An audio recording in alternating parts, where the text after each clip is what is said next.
I'd like to reconvene the regular meeting of the City Council Public Financing Authority. City Clerk, may I have a roll call, please? Councilmember Twining? Here. Councilmember Kennedy? Here. Councilmember McKeon? Here. Mayor Burns? Here. Councilwoman Vandermark? Here. Councilmember Gruhl? Here. Councilmember Williams? Here. All present. All right, tonight's invocation will be by Huntington Beach Police Chaplain Bob Ewing.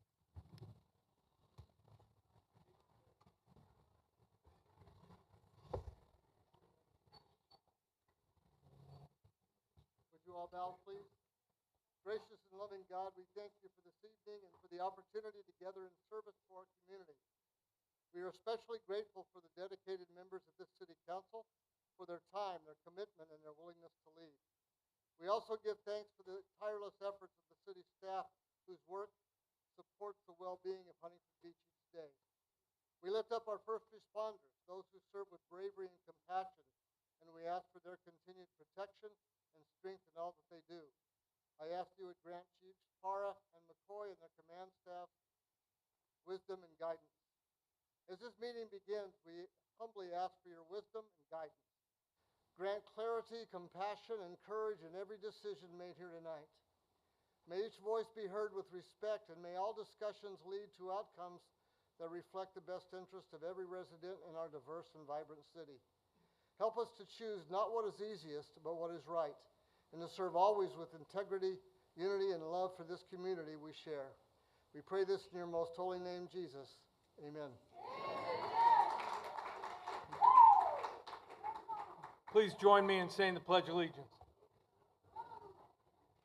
I pledge allegiance to the flag of the United States of America and to the republic for which it stands, one nation, under God, indivisible, with liberty and justice for all.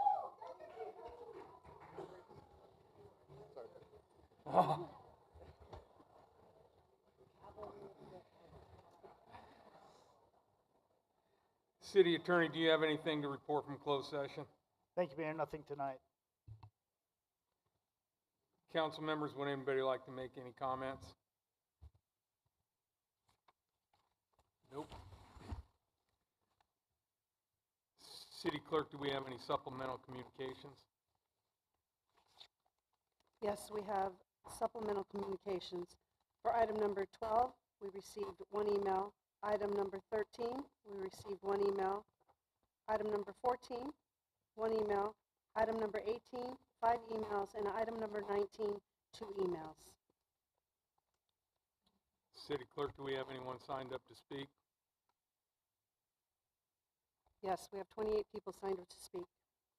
All right. Thank you all for coming tonight.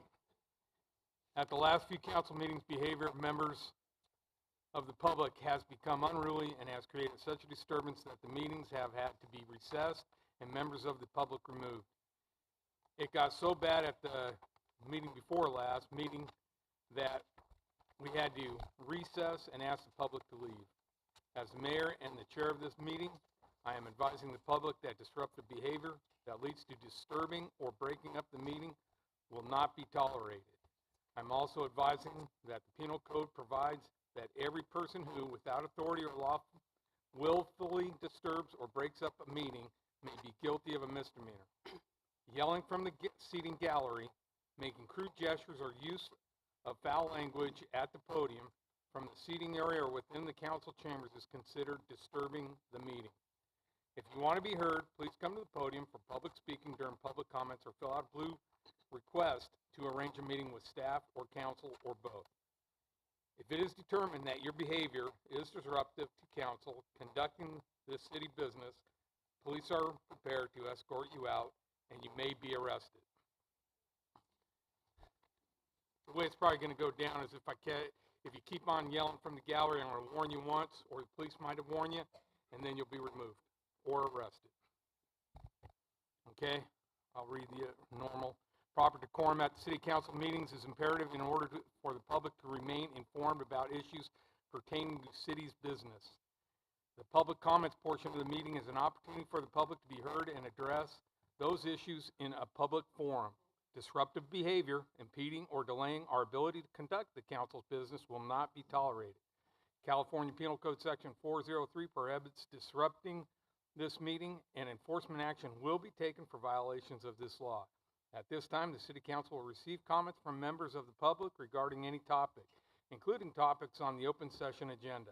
Individuals wishing to provide a comment on items may do so in person by filling out a request to speak form delivered to the city clerk. All speakers are encouraged but not required to identify themselves by name. Please note that Brown Act does not allow discussion or action on these topics that are not on the agenda. Members of the public who would like to speak directly with a council member on an item not on the agenda may consider scheduling an appointment by contacting the City Council's administrative assistant at 714-536-5553 or emailing the entire City Council at city.council@surfcity-hb.org. City Clerk, please call, and are you guys going to line, officer, you guys going to line them up through that hallway?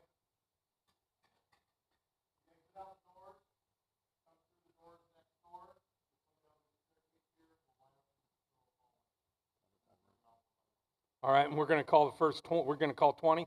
All right, first one. Barbara And we're going to be given 2 minutes each.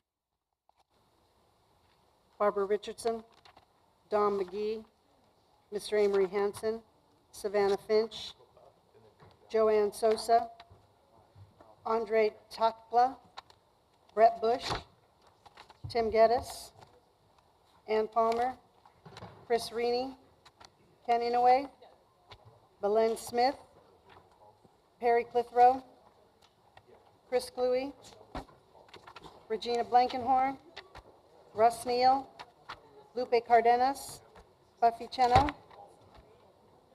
Wendy Swartz, Kanan Durham.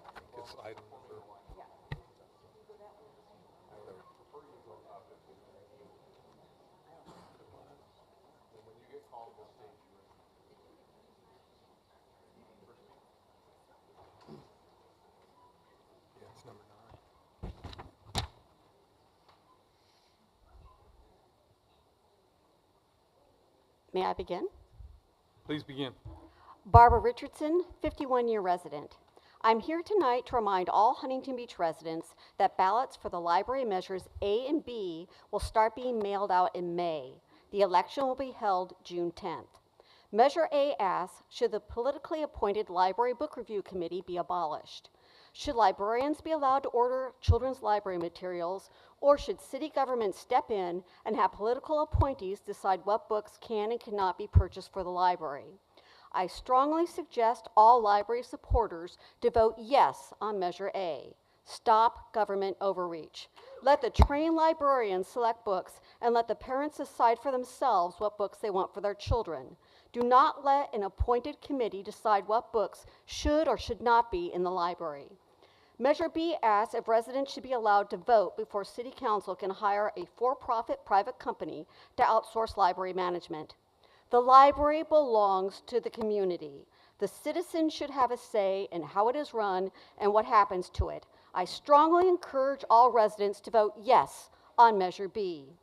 Yes on A, yes on B. Protect our Huntington Beach Library. Libraries are for everyone in our community. Let's keep it that way. We should be moving forward, not backward. Thank you. Next speaker, please.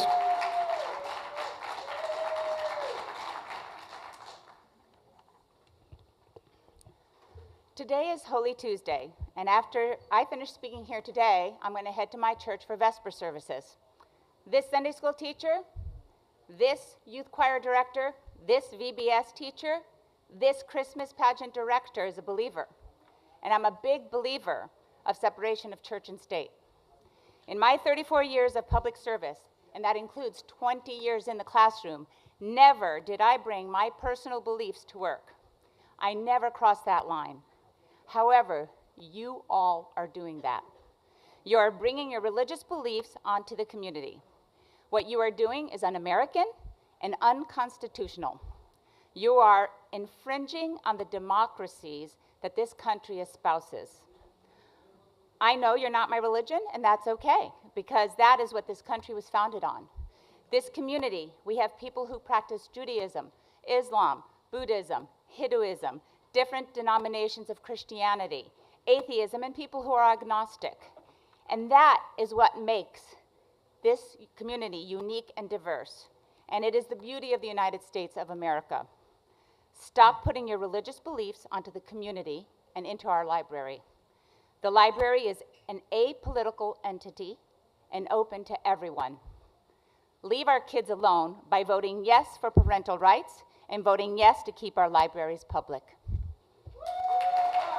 Next speaker, please.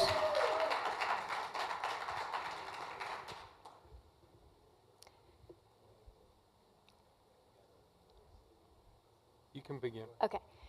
There is a well-known quote that the only way necessary for evil to prevail is for good men to do nothing. Evil will not prevail in the city of Huntington Beach because the good men and women of this city council consistently and constantly fight for truth, fight for what is right, fight to protect children, innocent children's mind from porn. You are some of the most tenacious and fearless individuals in this battle of good versus evil. I truly believe that God has put you here for such a time as this. With that being said, vote no on Measure A and Measure B to make sure that evil does not prevail in the city of Huntington Beach. Not today, Satan. Thank you. Next speaker, please. Don McGee, 24-year resident of Huntington Beach. I can't believe we've actually got to talk about this, by the way. I mean, in bygone days, you'd have guys, nutters with pickaxe handles going into the library over things like this. It's shameful that we're proliferating porn to children, by the way. But here we go with my prepared speech. I'm here, obviously, to recommend a no on A and B. I can't believe we've got to this. The troubling reality is that some of our present-day librarians and their advocates have not only allowed, but in some cases actively encouraged the inclusion of sexually explicit materials in the children's section of our library. Some of these books contain graphic depictions of homosexual sodomy presented in cartoon format, which seem to me to be designed to appeal to young minds. This is not just a matter of age appropriateness, it's about safeguarding the innocence of our community's children. If some of these images were texted to a child by an adult, that adult would be quite rightfully prosecuted under 18 US Code section 1470, the successful prosecution of which would result in a 10-year prison sentence. This is a blatant attempt to indoctrinate innocent children into deviant sexual practices, and it must stop right here. I recommend no on A and B. And these men here, right here, are not going to stand by and do nothing. And I know a lot of the guys in the audience right now who won't either. It means that we're not going to allow it. That's what it means. Thank you. Next speaker, please.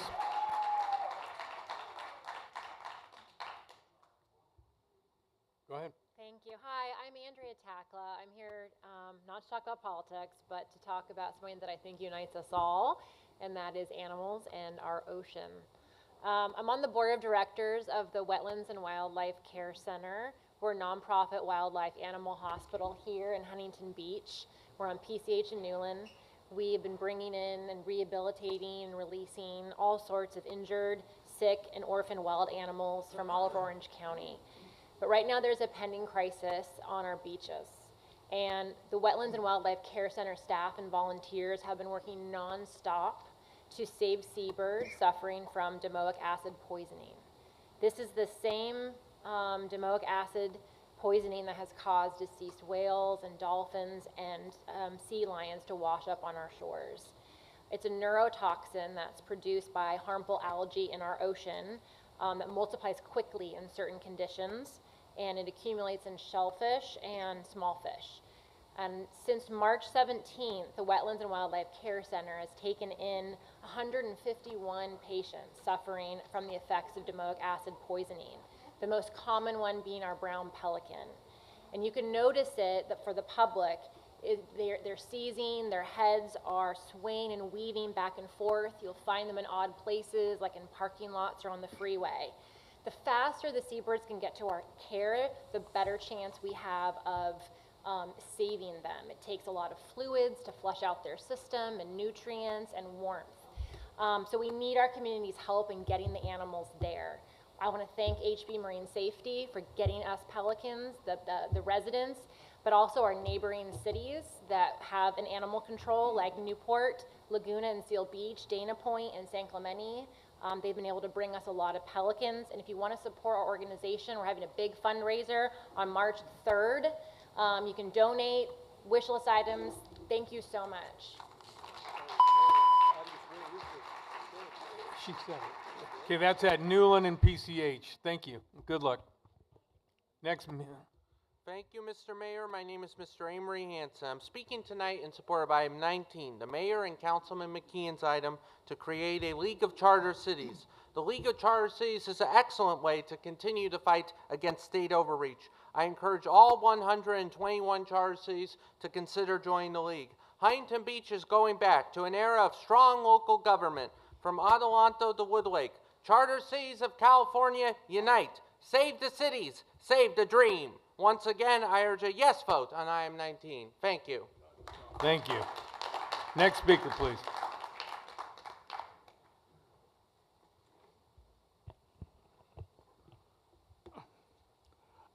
Good evening, Mayor and City Council. Tim Geddes here, filing my remarks on time with no extensions.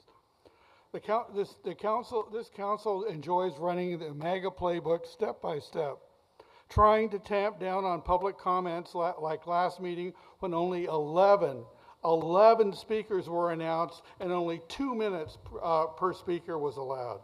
So much for fairness and municipal monkeying with our rights. Jerking our public library system around, burying our city in debt through millions in giveaways to your special interests while restricting our freedoms, tying up our public lands and ignoring community best interests. And now you are trying to claim that our petition process is somehow undemocratic because it doesn't pander to your perverse partisanship. Pathetic.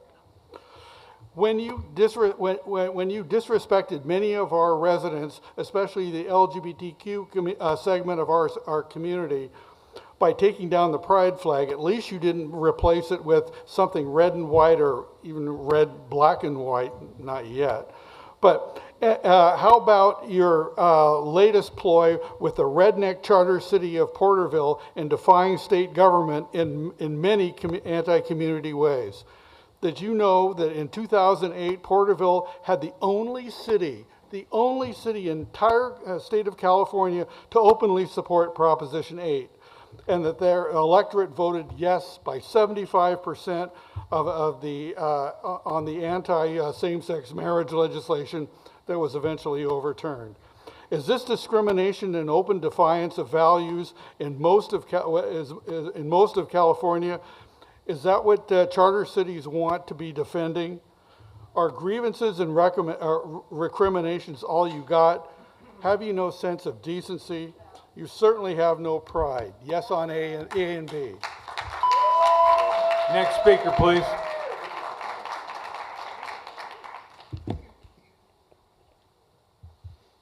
Ready? Go ahead. Good evening, Council. My name is Perry Clitheroe. Thank you for listening to me tonight. I'm here to encourage the residents of Huntington Beach to vote yes for Measure A and B. Look out for those ballots coming to your mailbox in the middle of May. I want to address one specific charge that I see brought up pretty regularly and being discussed by some of the residents. And I want to talk about this, especially for some of the casual observers who may not know some of the details. These books are not pornography books, they are sexual education books. When Mayor Vandermark made her opening argument, which is presumably supposed to be one of your stronger arguments, she read from a passage offering advice to young women who may be struggling to use a tampon. Though that may be awkward talk for a city council meeting, that's absolutely the kind of information that should be available to young women in this city who may need that information. Not all students receive a thorough sexual education. Not all parents are good at talking about it. Withholding knowledge does not make children safer. Withholding knowledge makes it actually can be more dangerous for them. It leaves them vulnerable and reliant on others. So we need to vote for Measure A to strike this book ban committee from the law. I also, when librarians spoke up about this measure, the council may have sought revenge in seeking to privatize the libraries. I think that's pretty gross. So we need to vote for Measure B to ensure that politicians can't make transformative changes to our libraries without getting our approval first. Remember HB, we've got libraries that are very, very nice, so make sure you vote for them twice. Next speaker, please. Hello, my name is Joanne Sosa, and I'm here to oppose measures A and B. And I really believe that if you really want to make the children more healthy and actually more comfortable, you don't do it by forcing these ugly things for them to be readily available. You don't take a child to a porn movie. If there's a rating, right? If there's a rating and you say, okay, this is available in this section or that section, what's the difference if you're a parent that takes a child to a movie? You have ratings. You don't take a child to a porn movie. You don't want your children be doing all these gross things and doing things with each other. They don't even know what they're doing because their friends are doing it. Maybe they should try it. That's not education. That's not healthy. I think that it's really a bad idea for you to promote this, and I'm opposing it. I also think that if you allow this to continue, what's going to be next? The Communist Manifesto? I mean, we have violence right now, all kinds of crazy things, and in this country we do. We have a lot of pedophiles, we have what happened with the border, we have traffickers, we have sexual predators. Don't pretend we don't have trafficking, children go missing. A lot of things are happening in this country. I think Huntington Beach should remain a safe place, and if you want to learn about health or your period or whatever, you learn it from your parents, as most of us have, and those that don't have learned it from school nurses. There are programs, but not to open a book and show you where to stick your fingers and go play with somebody diddling in the play yard. I think that's unhealthy. I think that creates a person who will want to be, will be actually hurt by a groomer. That opens a road to pedophiles. Not here, not in Huntington Beach, please. Thank you. Next speaker, please. Hello, my name is Brett Bush. Leadership is a lonely place, is it not? I want to oppose measures A and B, and really what's going on in our city is going on around the entire country. I think we all know that. It's kind of naive to think that anything else is going on, but the liberal progressives fall into two basic categories, atheistic and legalistic. On one hand, we have those pushing the atheistic agenda, moving us to being a country with no recognition of God at all. They follow the ungodly democratic agenda, since we promote Judeo-Christian values, which are opposite to Democrats. We are regarded as roadblocks to their atheistic takeover and views. On the other hand, we have the legalists who judge you, the council, with your perceived failures, and they think our sins are great while they ignore their own. And it's the idea that as we come together as a city, as I've said here before, it used to be that we could come together regardless of which side we are on in protection of children. And we're going to hide it under the First Amendment and allow a child to potentially be abused psychologically. I don't think that's what we want to represent. I don't think that's our best. I think some sacrifices for the benefit of a child's innocence far outweigh what we as adults can understand. Children don't understand when they've been abused until they're on the other side of it. So I would say, stay the course. You guys are the salt and light. You're doing the right thing. And you know what? Hell be damned. We're not going to please everybody, but we are going to protect children. So God bless you guys. Next speaker, please. Hi, Chris Cluey, 15-year Huntington Beach resident. I'm going to speak on two things. The first one, obviously, I support the ballot measures A and B. Please, everyone, vote yes on both of them. We do not need a nanny state telling us as parents what to do, and frankly, I think it's ridiculous that me, as a fairly left-leaning person, has to tell a bunch of supposed conservatives that the government is not supposed to be in our business. That's your line. You're telling us that, okay? So keep the government out of our business. Measure A and Measure B will help that. It will allow parents to decide what their children get to read, and it will keep the city council from privatizing our library. The second thing I would like to speak on is this proposed ad hoc committee to look at the various nonprofits that are cooperating with the city. It's very obvious that this is a blatant power grab by the city council in an attempt to bring political retribution against groups that they do not politically agree with. And again, city council is not a political position. You're here to represent what is best for the city. These people are volunteering their time. They are volunteering their efforts to help us out during a budget crisis. And the fact that you decide this is what we need to spend our resources on, this is what we need to spend our time on, this is what we need regulation for. I remember most of you ran on the idea of less regulation, no regulation. Why is this something that needs regulation? Is it because they brought lawsuits against you? Is it because they don't agree with your attempts to screw with the library and now Central Park? I would strongly oppose this ad hoc committee, especially because it's only going to be 3 council members within whoever they decide, and instead let these groups continue to help the city for no cost. We're talking about our budget. That's the best financial decision we can make.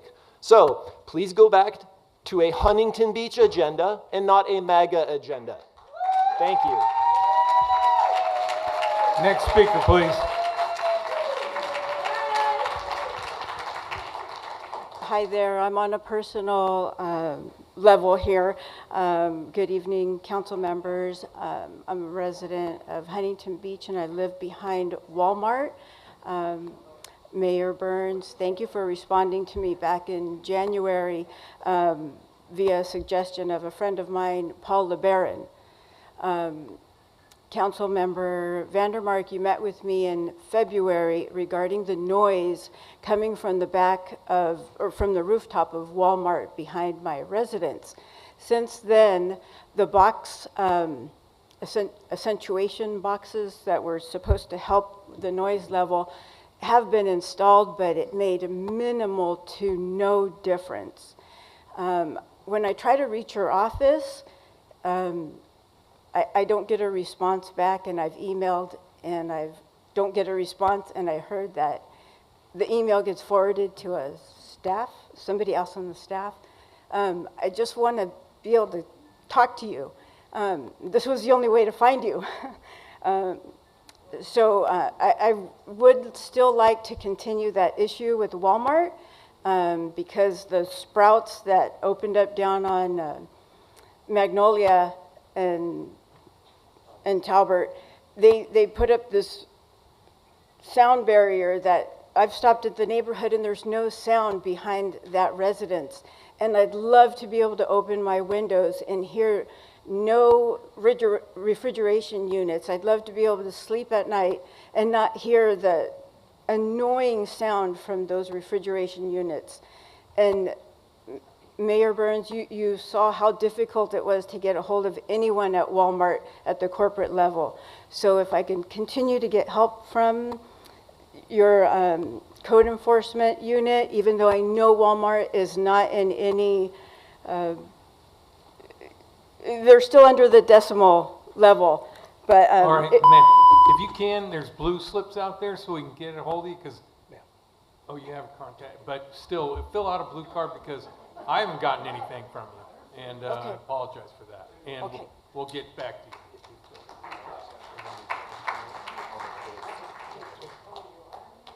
Next speaker, please.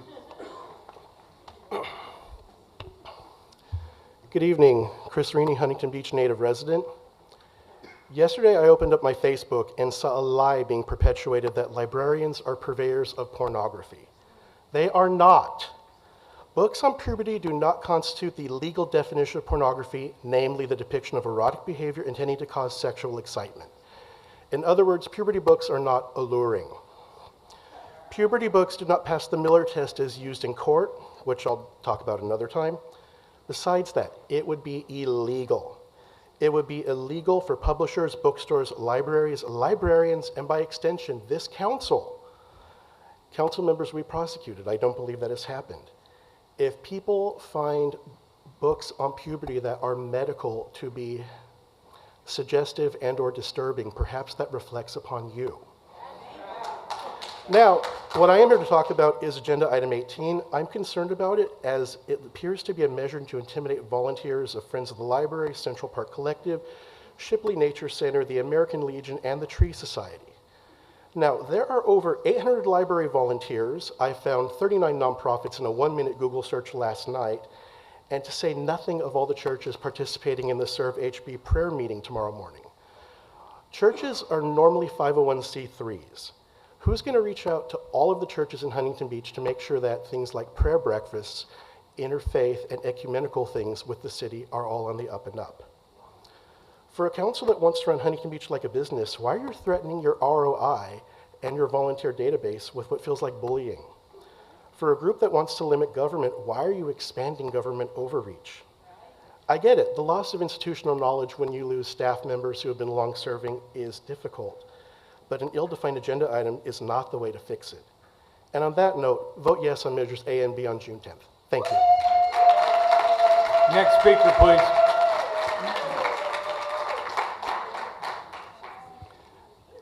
Good evening. My name is Russell Neal, and I live in Huntington Beach.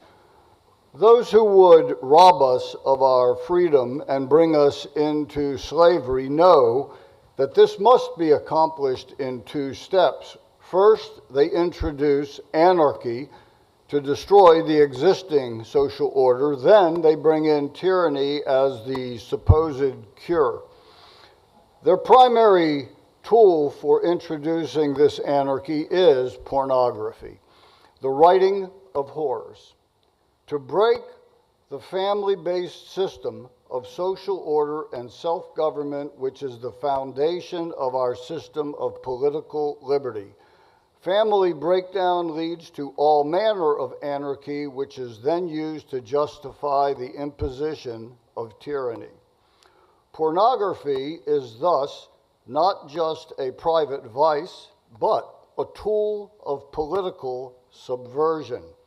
That is why these disputed books are objectionable, and that is why they cannot be allowed in the children's section of our library. Measures A and B must be defeated. Thank you. Next speaker, please. Good evening. My name is Bolan, a simple woman who loves God. The God that I serve is the God of Abraham, Isaac, and Jacob. Our Heavenly Father loves us all, and I speak to you all in love. God sees the heart of man. We are not the judges. However, this measure is the epitome of evil, and by faith, this evilness will be stopped. The voice, my voice, is a voice of peace and concern. Our Pastor Joe taught us this verse, Psalms 94:16, which says, "Who will rise up for me against the evildoers? Who will stand up for me against the workers of iniquity?" This is why I speak on the behalf of our innocent children. It's not true that they do not have a voice. They have a voice. It's my voice, your voice. I speak on their behalf with God's boldness and authority, and with the same powerful convicting power of the Holy Spirit, the very same Holy Spirit that raised the human side of Jesus from the grave, because Jesus was all man, yet he was all God. And how appropriate for us to speak during this blessed Passover week to protect our innocent children. Please, please, please vote no on Measure A and B that will remove the parents and guardians and expose the children to evil and graphic content in our libraries. Thank you for your time and your no vote by faith, because faith pleases God, Hebrews 11:6. Your no vote is the voice of our innocent children. God bless you all who are the defenders of our beautiful innocent children.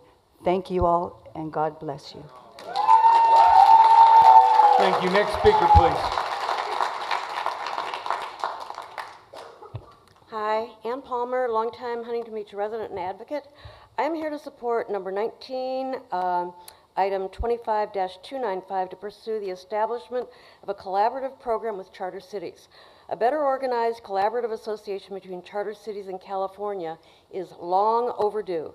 Done properly, such effort could strengthen the unique rights granted to charter cities under the California State Constitution.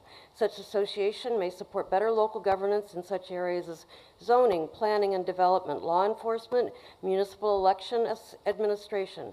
This collaborative association might also serve as a resource for other California cities attempting to become charter cities or considering such option for their municipalities. This can only make our state more successful. You would be amazed at how many cities are scrambling to understand or achieve this statute. They do realize that charter cities are not granted special powers, but rather accept the privilege granted by the Constitution of complete and autonomous rule with respect to municipal affairs. Thank you for offering this suggestion, and I hope you all support this and move forward. Thank you very much. Thank you. Next speaker, please.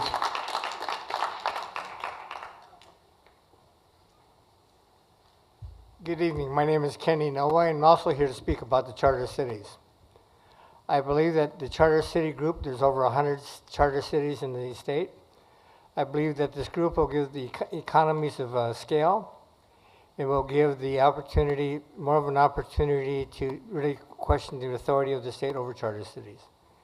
Along those lines, I believe that this would also give the financial wealth, the strength behind this effort. And as the city attorney would probably attest to, allow you to hire an outside law firm that would have more capacity to fight all the intricacies of the charter city issue and allow you the best opportunity to prevail. Also, if you hired an outside law firm and there was a cost-sharing agreement, the cost to the city would be significantly reduced because we wouldn't be the only group fighting that battle. And at the same time, if we're talking about budget for the city, this perhaps could save the city some money in the future. So I really respectfully request that when you set up this group, you insist on a cost-sharing relationship, and further, the city of Huntington Beach is not a law firm. We should not be pretending to represent all the charter cities in the state, and I don't think we should be doing that. Thank you so very much. Next speaker, please.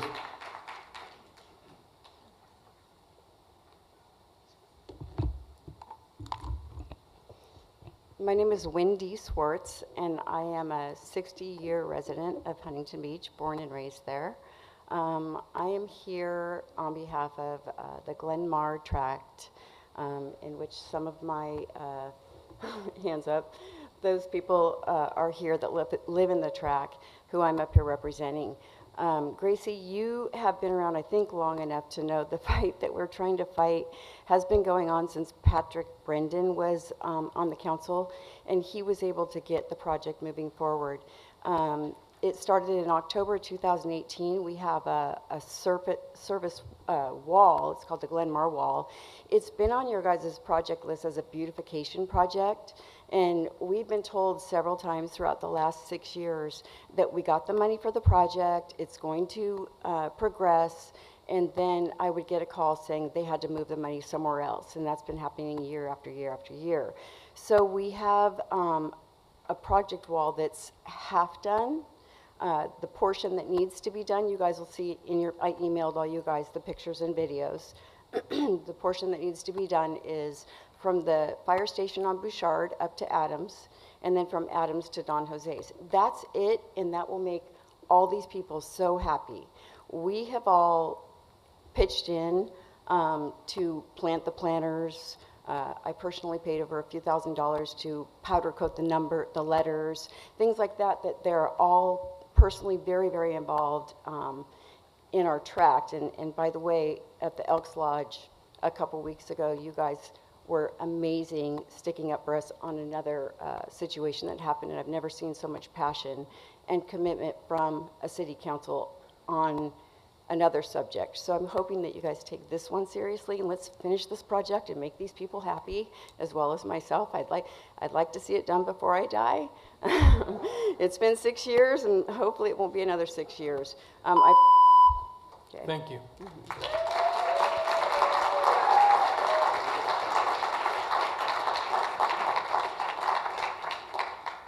I think the rest of the speakers, call the rest of the speakers.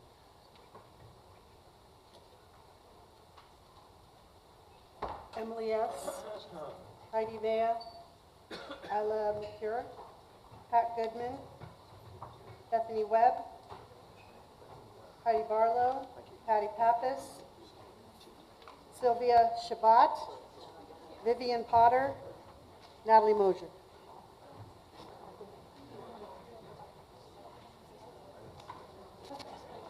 Next speaker, please. Thank you, Honorable Mayor and Council. Patricia Pappas, 45-year resident. I just want to kind of tell a little story. 2 years ago, Mayor Vandermark at that time, she brought information to the council to talk about that there were obscene and pornographic books in the library. And so myself and 3 colleagues went to look. I wasn't really sure. Of course, I trusted her. But we went and looked. We found these books. We found even more books. And since then, we've been involved with an organization that is looking at these books across the United States. And we have documentation that shows the books. I've brought the books, I've read from the books, I've showed images as well as my colleagues. Vote no. We do not want a group of people that want children to see porn. We do not want that. Vote no on A and vote no on B as well. The council was never privatizing the library. They were looking at outsourcing something that the staff brought to them to look at. They were looking at outsourcing just like they outsourced the trees and every other part of things to save money in the city. There was never privatizing. The people with the petitions lied to many people. Thank you.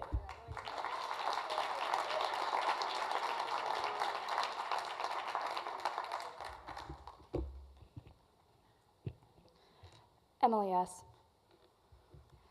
As an English major, I've ended up learning a lot about literature and in particular about books, if that might surprise you. My classmates are some of the individuals who are going to study library science in the future, who aspire to become the librarians who work at the public Huntington Beach Library. Did you all know that librarians often need a master's degree to become a librarian?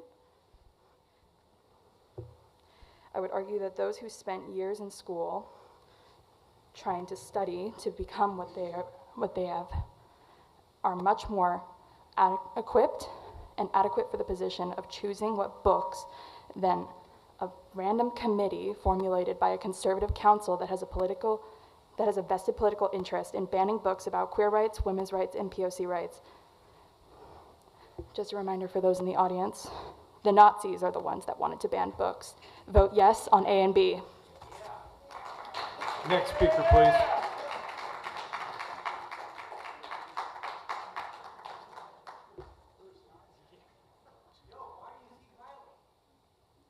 Hi there. I wasn't planning on speaking tonight, but I was prompted to by the person who came up here saying that because of the library that they thought that people should be coming up with pickaxes and things like that. I think that's a horrific thing to say. I hope you guys are listening to what people are saying about these types of things. I think that's horrible. I mean, I see the city staff here, Mr. Travis Hopkins, Mike Vigliotta stepped out, Miss Lisa Lane Barnes. If anyone had said something like that about your staff, if they think that people should be coming with pickaxes for something like that, I think that's absolutely horrific, and I hope you guys are gonna look out for people who are being threatened by something like this. Next speaker, please.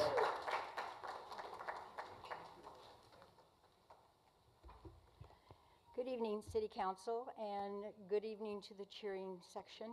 I have something especially to say about them. My name is Vivian Potter. I am a resident here, and I have heard many, many stories about this issue of the books that are in the library. Well, so far, I am the only one that is an actual victim. I lived through this horrible thing. These books were presented to me when I was 4 years old. I read them, I looked at them, I looked at the hideous pictures. And yes, I was attacked. I was raped. I had horrible things because of these books. So yes, they are evil. Evil. I am one of the people that are alive. 80 years old. They're still up here. Memories that will never go away. So put that in your head, please. Please. Yes, I am a victim, but I am saved. So God Almighty has helped me to get through this. But I tell you that this is the most hideous, hideous thing that anybody would want to put into a library or anywhere for children to see. Again, you're looking at a victim. This happened when I was 4 years old, so figure it out. All the years that I have lived with this hideous memories in my mind, they don't go away. I can picture every single hideous thing that I saw and things that happened to me. So, these books are not innocent. These books are not for children. These books are satanic, and anybody that wants to have these books for children to see are evil. There is no other word, four-letter word, evil. That's what it is. There is no other way to say these things. So please, please. Thank you, ma'am. Next speaker, please.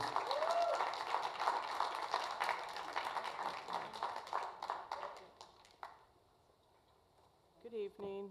This year I have attended the budget town halls and really appreciated them, and the department presentations at the city council meetings.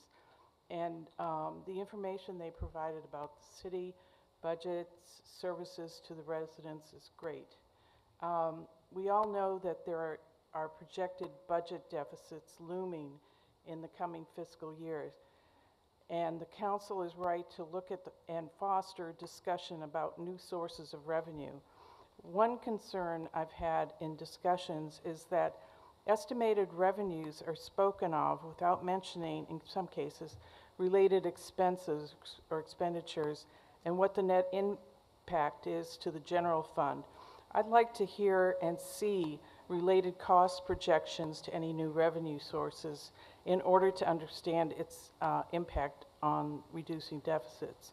Another comment I hear from city council members and even staff is that the city is committed to maintain local control around planning and development, which is a good thing. One of the best things the city council can do to maintain local control over planning and development is to approve the housing element and submit it to the state for certification. This document opens up funding sources of our taxpayer money to come back to our city for services that we rely on and will reduce budget deficits, especially for existing services.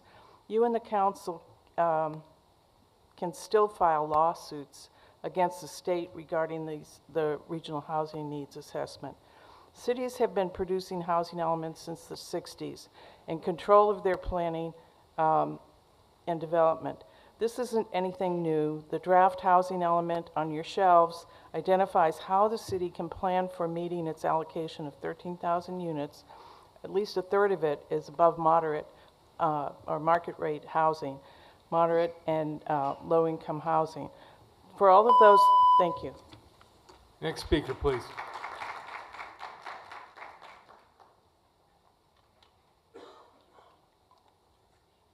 Good evening, ladies and gentlemen.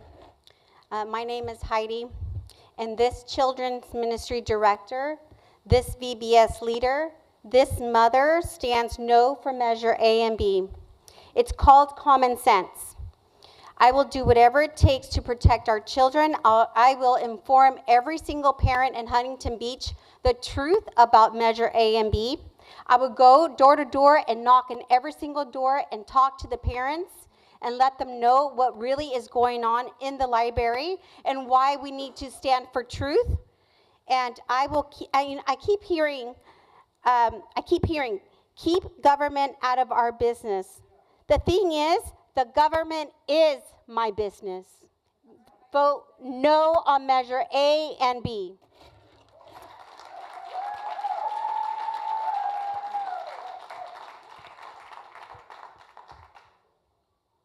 Bethany Webb, longtime Huntington Beach resident, homeowner, agnostic, patriot, constitutional believer, and mother of 2 children that recently, and one a little bit longer than that, graduated from Huntington Beach Public School.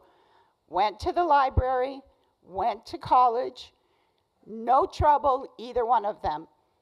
Our library is a safe and beautiful place for children to learn. I used to have to trade my children time read for time on the computer. Because if your children want to find porn, they're not going to find it in a puberty book. They're going to find it in live action on the TV or on the internet. This is not 1945 fascist.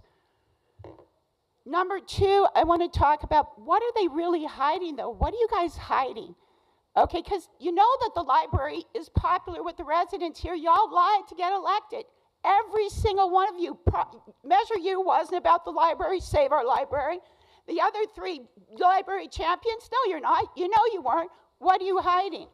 Why is Wango Tango sponsored by Kevin Elliott, who fleeced us out of $7 million? Where are the numbers on that?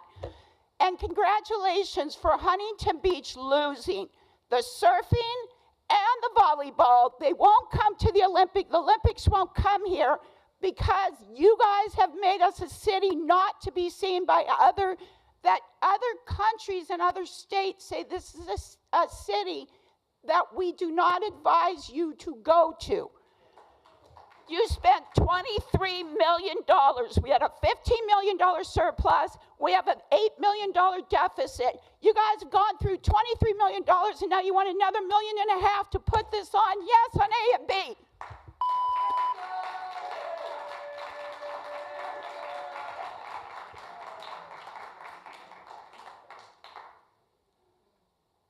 Hi, I'm Natalie Mosher. Vote yes on A and B. Libraries should be open, free, and uncensored. Libraries are for everyone. Item 18 is just the latest example of this council's majority pattern of punishing, privatizing, and politicizing. Instead of strengthening our city, you've repeatedly gone after the very people and institutions that make it work. Let's remember, you threatened censorship and allowed attacks on librarians. You proposed handing the library over to a for-profit company. You sought to override librarians with a politically appointed review committee whose decisions are unappealable. You've sold out our skies to the air show, sold out our parks to the Symphony of Flowers light show, and now you're trying to squeeze long-standing nonprofits with restrictive MOUs. This isn't cleanup, it's cover-up. Had you spent the last 2 years working with our community partners, you could have built something lasting. Instead, you've sown division, injected partisanship, and targeted anyone who dares speak up, like the Ingalls, who were publicly flogged for protecting Central Park. Now you're coming after the nonprofits, Friends of the Library, Central Park Volunteers, the American Legion, and others, as if they're the threat. You don't seem to understand that volunteerism is not a transaction. People give because they care. That's foreign to those who operate only in terms of loyalty and leverage. You call this accountability, but it is not. It is projection. And the message is clear: comply or be punished. If you truly cared about Huntington Beach, you'd stop undermining the people who keep it running. You're not cleaning up the mess, you're creating it.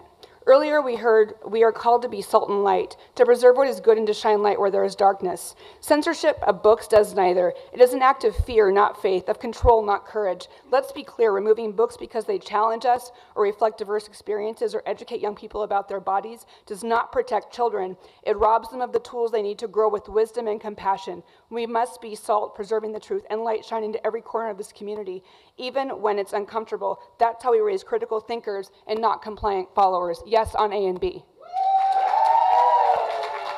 Next speaker, please.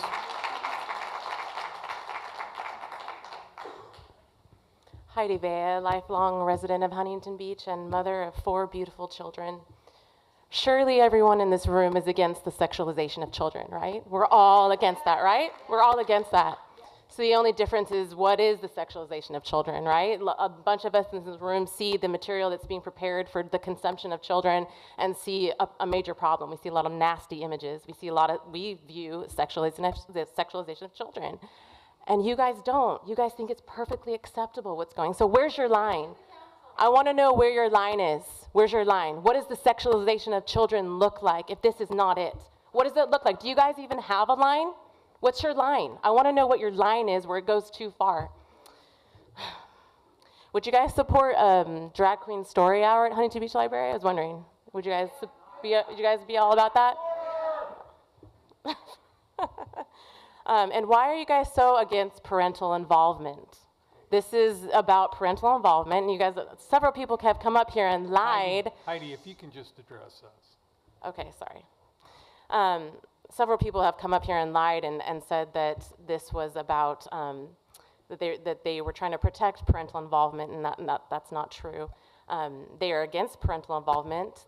It's a red flag when these people want the government, a librarian is a government employee, they want the librarian to have sole authority over what our children consume in public institutions. We're suggesting that parents should be involved in that process, and you guys are against that. That's a red flag. So vote no on Measure A and B. Protect children, not activist librarians with leftist agendas. Thank you. Next speaker, please. Isla McClure, part of the Glenmar group, and thank you so much. I do want to say we were at the city council meeting, or ish, right, over at the Elks Club, Lodge, and thank you for what you have done for Huntington Beach now, before, in the future. We thoroughly do appreciate the safety that you are providing us for our communities, and we will do everything to work with you in partnership to continue with that. Budget, we know it's hard. We know beautification isn't necessarily one. However, I think most people who live in Huntington Beach do have a pride because it is a beautiful place to live. I'd ask you all to drive down Bouchard Street between Yorktown and Adams, take Adams across to Magnolia, and tell me if you feel pride for the way that Huntington Beach looks. We do have the original, it's on the access roads. We have the original little block walls in between, and we have railings that are falling down. We have concrete, we have the asphalt, which has holes and cracks, which it can be a safety issue. We understand the budget is hard, but maybe if we can do little segments at a time, little piece by piece, that can help bring pride to this. Even taking out the wooden pieces that are just, some are falling down, some are not, some are half fallen down, and bring that back to us, because we are an amazing place. As in another amazing place, I do believe in the freedom of speech. However, I do know that a child cannot drive until they're 18. A child cannot vote until they're 18. A child cannot drink until they're 21. I believe, from what I've understood, that books have not been removed from the library. They have been moved in the library. So I think this is an important thing, is who has the right? Is it the librarian or the parent? Thank you so much.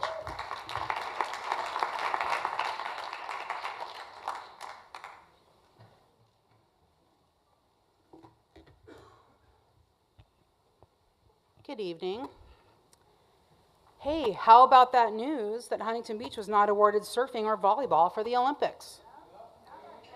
Maybe when the Olympic Committee Googled our fine city and saw the dozens of articles about being obsessed with Trump, creating bigoted policies, being anti-LGBTQ, silly MAGA plaques at our library, and picking fights with, checks notes, Friends of the Library, the Tree Society, and the American Legion.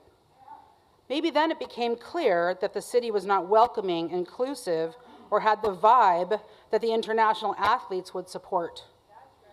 This is a big tourism blow for a city looking under every rock for revenue. And despite being desperate for revenue, you spent $1.3 million on a special election. You did not have to spend $1.3 million. For about 20% of that, you could have put this on the general election. Shame on you guys. I mean, let's not pretend that the city council won't try to privatize our library services again in cahoots with former Mayor Mike Posey. That is why we must vote yes on Measure B, to maintain our power over our libraries. Give the people the right to vote on any changes to the library. What would privatization mean to our libraries? Shorter hours? Untrained hourly workers? You guys say there's porn in the libraries. Let me tell you about the programs that the libraries have. There's no porn in the libraries. If there was porn, people would be arrested. We would have to say goodbye to the Veterans Resource Center, award-winning Storytime, the Seed Library, the Adult Literacy Program, Libby, the e-books that so many residents utilize, Kids Summer Reading Program, Beanstack, Lego Kids Club. We'd have to say goodbye to Toddler and Big Kids Craft Storytime, the Crafters Corner, Life Skills for Teens Program, the Tween STEAM Team, our historical tours. Any chance? Thank you. Next speaker, please.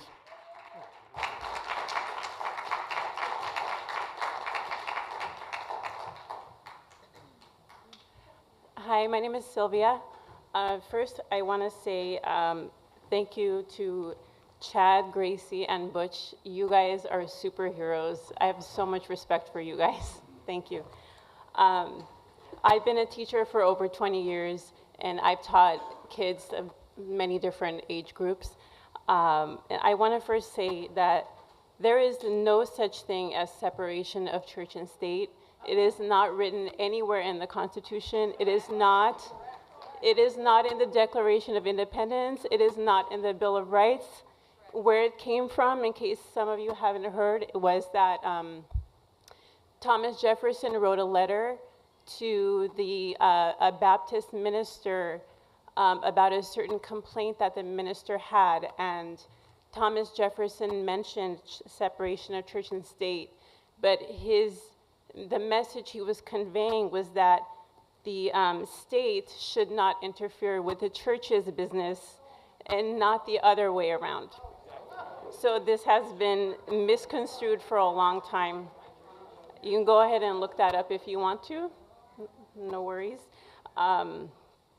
The church, as in us believers, we're supposed to be the conscience of the state, because if we do not speak up, there will be moral decline.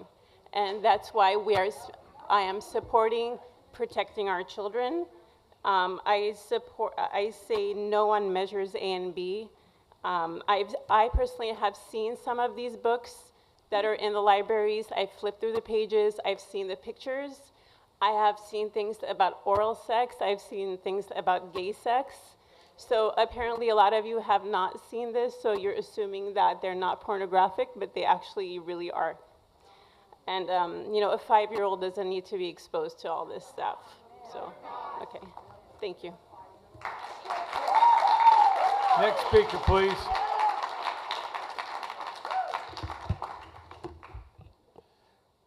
City Council. You know, I'm going to dedicate 1 minute for the library. The library, it cannot ever be privatized. There's no possible way. It says in the paperwork that you guys might save $1 million, but it also might cost a lot more. And also, if we ever privatize it, all those librarians that have been there, that have master degrees, are going to lose everything. I mean, that's not even fair. That's not what we committed. I mean, our deal with the librarians in the first place when they got hired. So now you're just going to leave them in the wind, and you know that they're going to charge us every single person for. They're going to charge every single person sooner or later with a library card and all this, because it's going to be a privatized business, and it's going to be a wreck. This is one of the greatest things. Whenever I travel, I always tell everyone how great America is. The thing I always go to is how great our libraries are. If you need something, you can even ask them, they'll order it. I mean, seriously, we're trying to save $3 million, and our Huntington Beach Police Department gets $100 million, over $100 million a year. $100 million. This is insane. I looked up what countries get less than $100 million for their national security, for their armies. There's somebody that spends less than that is Afghanistan. Afghanistan was spending less, and we were spending billions over there. I mean, this is nuts. If you want to save some money, and also please remember, people, there's a trick here. Budget means budget. Okay, when they say it's not in the budget, that doesn't mean that we don't have the money for it, because we generate more revenue, but close to 5 times as much as anybody tells you. It's in the CAFR. AFR is the annual financial report. Okay, but then there's a secret one, which is called the comprehensive annual financial report. They change it over here. They call it the popular financial report and all this stuff. But you have to get the CAFR. That's the one that has everything in it, and it shows you that they're making a shitload of money. So, I'm sorry, crap load of money. Thank you. Yeah. I don't believe there's any more speakers. There are no more speakers. All right. Move on to the city council appointment announcements. Does anyone have, any of the council have any appointment? Don?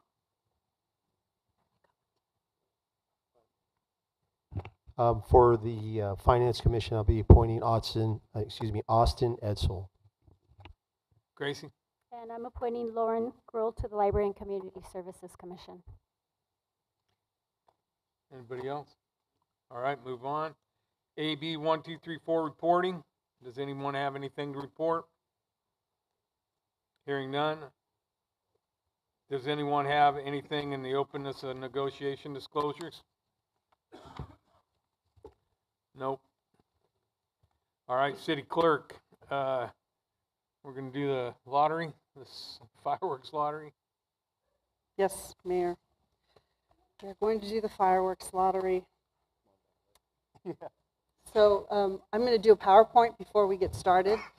So just give me a minute here to see if they'll put it up on stage.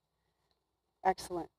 So each year the city of Huntington Beach hosts a fireworks lottery offering local organizations and the chance to operate fireworks stands. This initiative helps these groups raise essential funds to support their programs by directing the proceeds to charitable, educational, and community-focused organizations. The city ensures that the benefits remain within Huntington Beach, fostering growth and strengthening the community. For the fireworks, there is a maximum of 16 permits allowing the sale of safe and sane fireworks within the city, and that's issued every year to nonprofit organizations, and we use the lottery system, and the categories are 5 for youth sports, 5 for high school organizations, 5 for civic organizations, and 1 for partnerships. So let the lottery begin. Hang on, let me. Yeah, let's see if it'll go. Where is it supposed to go?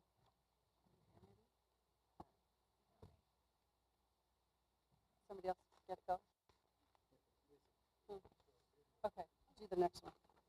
Okay, yeah, just wait right there. Yeah.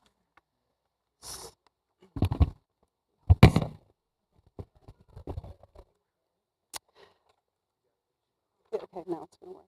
Okay. All right, our public high school winners are Edison High School, Girls Volleyball Booster Club, and the Baseball Booster Club, with the alternates being Ice Hockey, Girls Lacrosse Boosters, and the Boys Volleyball Club. Next, we have Huntington Beach High School. The winners are Huntington Beach High School Baseball Boosters Club, the Huntington Beach High School Wrestling Club, and the alternates are to be determined shortly.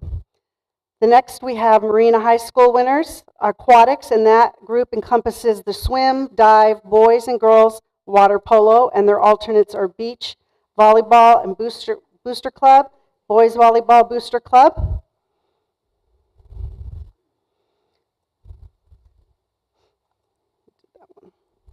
Next, we have Ocean View High School, and the winners are boys basketball boosters and boys water polo boosters, with the alternate for football. And our private school, Liberty Christian, will have every team and club in their school participating in their lottery. I'd like to present to you Miss Nicole Voigt, Miss Huntington Beach 2025. Can we give her a round of applause?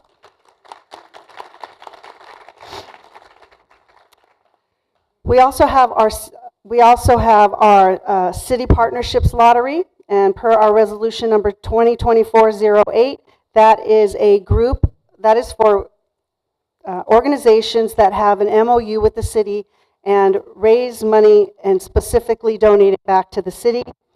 And we also have our civic organizations, and there were 15 applications and approved for tonight's lottery. There will be 5 winners and up to 3 alternates drawn. Those civic organizations are Knights of Columbus, American Legion, Huntington Beach Elks Lodge, Orange County Children's Theater, Therapeutic Writing Center of Huntington Beach, Orange Coast Gauken, Monarch Preschool, McKenna Clare Foundation, Apostolic Assembly of Faith in Christ Jesus, Crosspoint Church, Shore Life Church, Compass Bible Church, Resurrection Lutheran Church, Refuge Calvary Chapel Huntington Beach, and Patriots in Paws. We have youth sports. 9 applications were received, and again, there will be 5 winners and 3 alternates. And the youth sports are NHB Football Club, Huntington Valley Little League, Seaview Little League, Golden West Swim Club, North Orange County Youth Sports Association, HB Chargers Youth Football and Cheer, Vanguard Aquatics, Team 90 doing business as California Rush, and Beach Elite. So good luck to all the lottery winners, and you will receive permit information and instructions from the fire department via email. So now I'm going to ask Pat and Nicole, Miss Huntington Beach, to approach. I'm going to come around.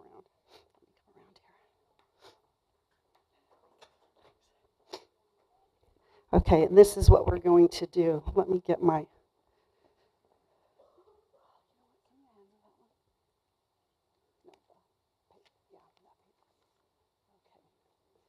Excellent. So for the first one, we are going to do youth sports. And what I'd like you to do is to put balls 1 through 9 into the hopper.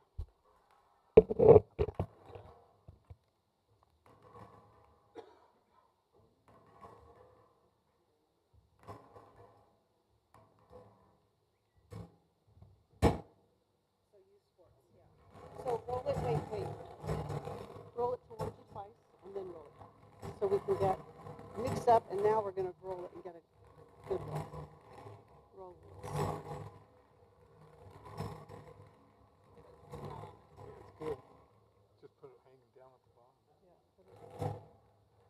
Just all the way to the bottom. Okay, there you go. Now, so spin it around. Okay, there you go. So our first winner is Number 7, Vanguard Aquatics. we're going to do 5.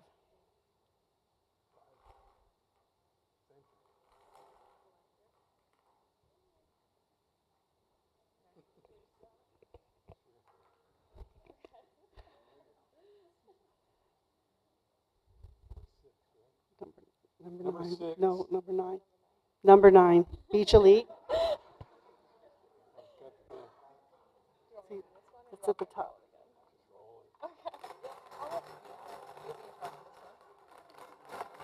There it is.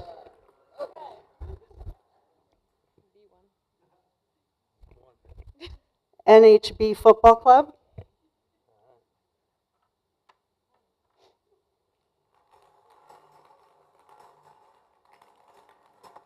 You gotta go slow. Oh, we gotta get it done. Now. See, I was right. Number 6. Now number 6. HB Chargers Youth Football.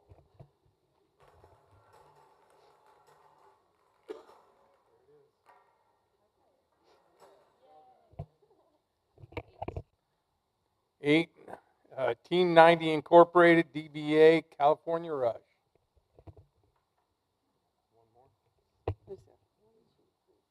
So those are our 5 winners. We will choose 3 alternates.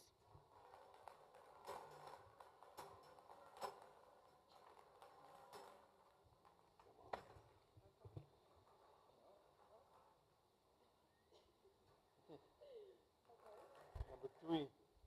Seaview Little League. Seaview Little League. How many alternates? 3. We need 2 more. Someone's gonna have real bad luck.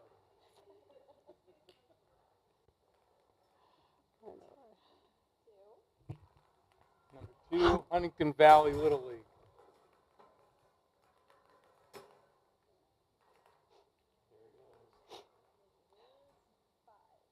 5, North Orange County Youth Sports Association. Excellent. Now we are going to go on to the civic organization, and we need all 15 balls into the hopper.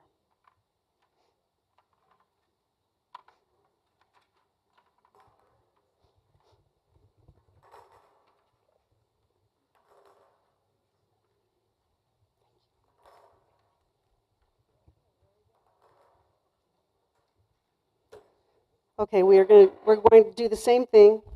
5 winners and 3 alternates.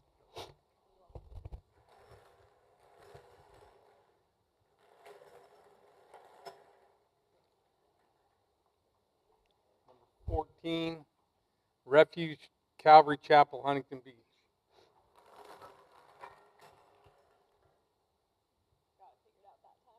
Number 11, Shore Life Church.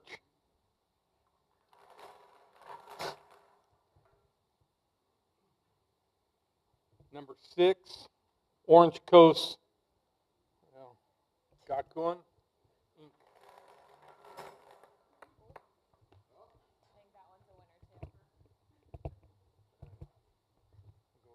Number 8, McKenna Clare Foundation.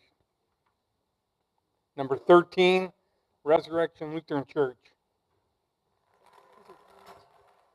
So those are our 5 winners, and then we're going to draw 3 alternates.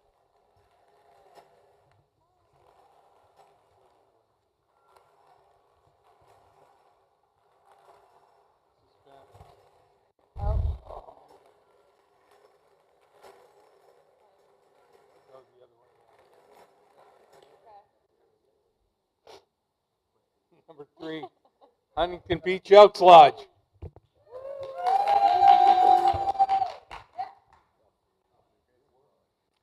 Ten, Cross Point Church.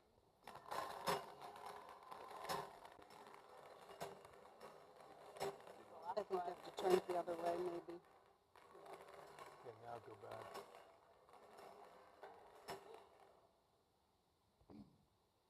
Number 12, Compass Bible Church.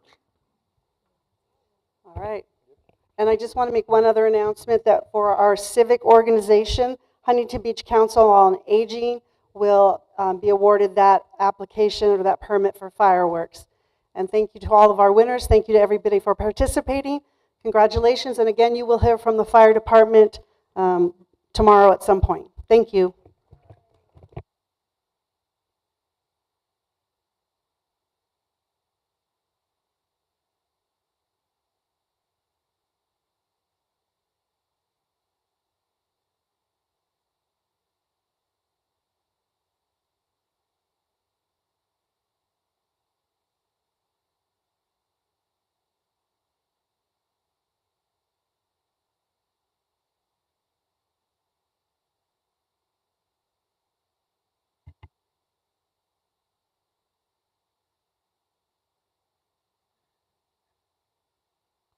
Okay, city manager's report.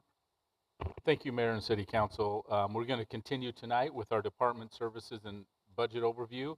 And tonight we have Mike Bigliota from our city attorney's office. And after Mike, we will have the fire department.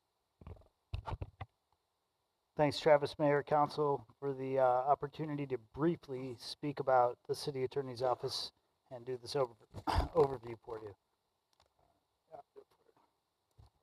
So to start, I just wanted to give everyone a chance to see what our organizational chart looks like. We have the city attorney. Below the city attorney is the chief assistant city attorney. And we have 4 administrative assistants. Currently, we only have 3 in the office. We are going to be actively recruiting for one of those positions. Importantly, in our community prosecution office, we have a senior deputy community prosecutor and also a deputy community prosecutor. We are down a deputy community prosecutor, and we will be recruiting for that position as well. In the litigation department, we have a chief litigation attorney, we have 3 senior deputy city attorneys, and 1 deputy city attorney too. On the advisory side, we have 2 attorneys, and both of them are senior deputy city attorneys. This will come into play in a few minutes when I talk about how we're going to try and help with the budget. So, speaking of budget, the city attorney's office budget consists of 82% personnel services, 10% operating expenses, including our outside counsel, and 8% non-operating expenses, which is, it's my understanding, is a PERS makeup. I have to ask Travis about that. Just to give everyone a little bit of perspective, the city attorney's office only accounts for 1.4% of the entire budget of the city. And just wanted to show that for Travis. As far as operations, again, as I mentioned earlier, we have 3 divisions. We have a advisory and legal services division, a litigation services support division, and a criminal prosecution division. All 3 of those divisions provide leadership and oversight to with advisory services, litigation services, and criminal prosecution services citywide. Just briefly, and this is not an exhaustive list of some of the things that we do. We provide ongoing legal advice to all city departments through requests for legal service. We provide legal opinions, draft resolutions, ordinances, agreements, advise council and boards and commissions, perform diversionary hearings, review and approve insurance and other contracts, coordinate public records requests, provide advice and training on issues like the Brown Act, ethics, AB 1234, Public Records Act, Public Contracts Code, et cetera, et cetera. And importantly, we advise on all the changes to federal and state law that will impact the city. On the litigation services support side, we actively defend the city in all civil matters involving city employees, including police, land use disputes, contract disputes, personnel grievances, auto accidents, slip and fall, and the constitutional challenges that some of you are aware of. We have actually 90 active cases in the last 12 months, which is exceptionally high.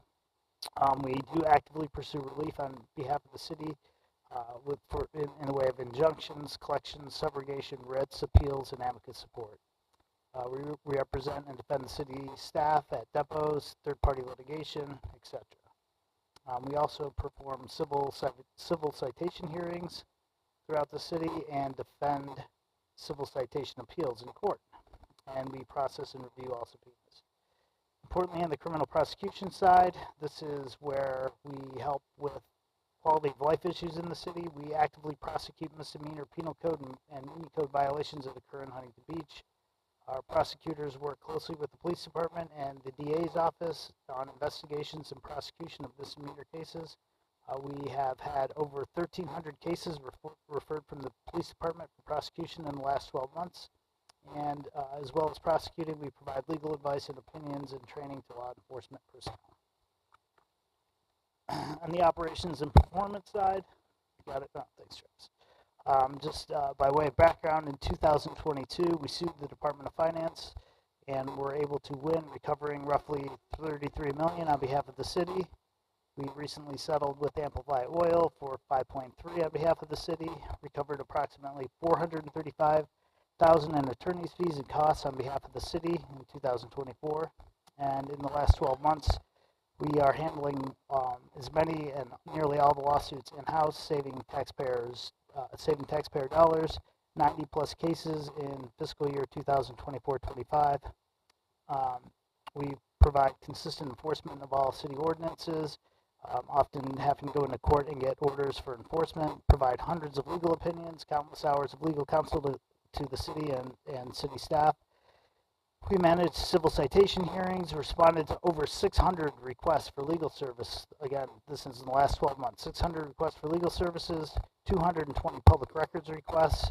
We prosecuted over 1,200 cases in our prosecuting division and successfully represented the police department in numerous ongoing disputes. And so, to the reason, I guess, why we're all here. What can we do to save money for the city? Part of what I'm hoping to do, again, I've been here for the last 2 months, and what I'm striving to do in the next 2 is to bring all our cases in-house to the extent we can do it. We are proposing to actually eliminate one of our senior deputy city attorney positions and consolidate those functions and ask myself and the other attorneys to try and divvy up that workload and get that work done.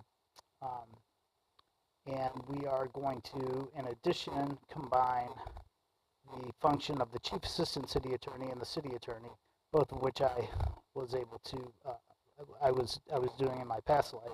So we're going to try and consolidate those functions and bring them all back into the purview of the city attorney. And with that, I can answer any questions. Big. Can you go back 2 slides? Sure. Please. Right there. I know that was fast. No, it's good. No, I appreciate it. I mentioned it last time. We want to go through each department to look for efficiencies to reduce expenditures, and where appropriate, look for ways to increase revenues. We keep seeing some comments saying that this is a dog and pony show. It's anything but. We have, of course, asked each department to reduce expenses if they can by 10%. Sometimes it's possible, sometimes it's not, but I don't recall a council ever having every department come up and get this granular to go through their department, bring the community inside the room and go through each item. Big, I appreciate on the slide after this how you were willing to consolidate. Looks like one position, right? Basically one and a half. Yes. We're going to get rid of one and then, we'll potentially get rid of one and consolidate the functions of the city attorney and the chief assistant. Currently, we have someone doing that part-time. We'll keep the part-time position but consolidate some of those functions. So that's great. I mean, that's a great way to reduce expenditures. Labor is probably our biggest cost. Not probably, it is. To our city budget, so we really appreciate you being efficient and being able to eliminate those positions. I just want to highlight this slide on the revenue side. The attorney's office over the last few years has gotten beat up a lot by some speakers. But just note in 2023 alone, the attorney's office brought in $33 million back to the taxpayers because we fought the state on the housing loans when many cities would not even try, and we won. And a lot of that money is going to help us bridge some of these gaps in future years on these budget deficits. That's huge. Also, that second line, people brought up tonight said that we paid the air show $7 million. Not true at all. It was $4.9 million spread out over 6 years, with $2 million up front and then $500,000 spread out over those remaining 5 years. And then, unlike previous city councils, we actually sued the oil company and brought in $5.3 million. So we resolved the conflict, put that issue to bed, and so I just want to put that on the record. And obviously in 2024, we've seen some legal fees be paid out, but the attorney's office has brought in, over $400,000 in attorney's fees back to the taxpayers. So you have a small office, you guys do great work, you're reducing expenditures, you're eliminating 1.5 positions, and you guys bring in revenue when you can.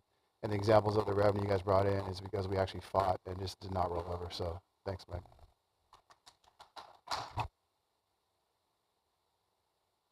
Mike, I just want to say that I know the work you guys do, you guys pay for yourselves many, many times over, and I appreciate it.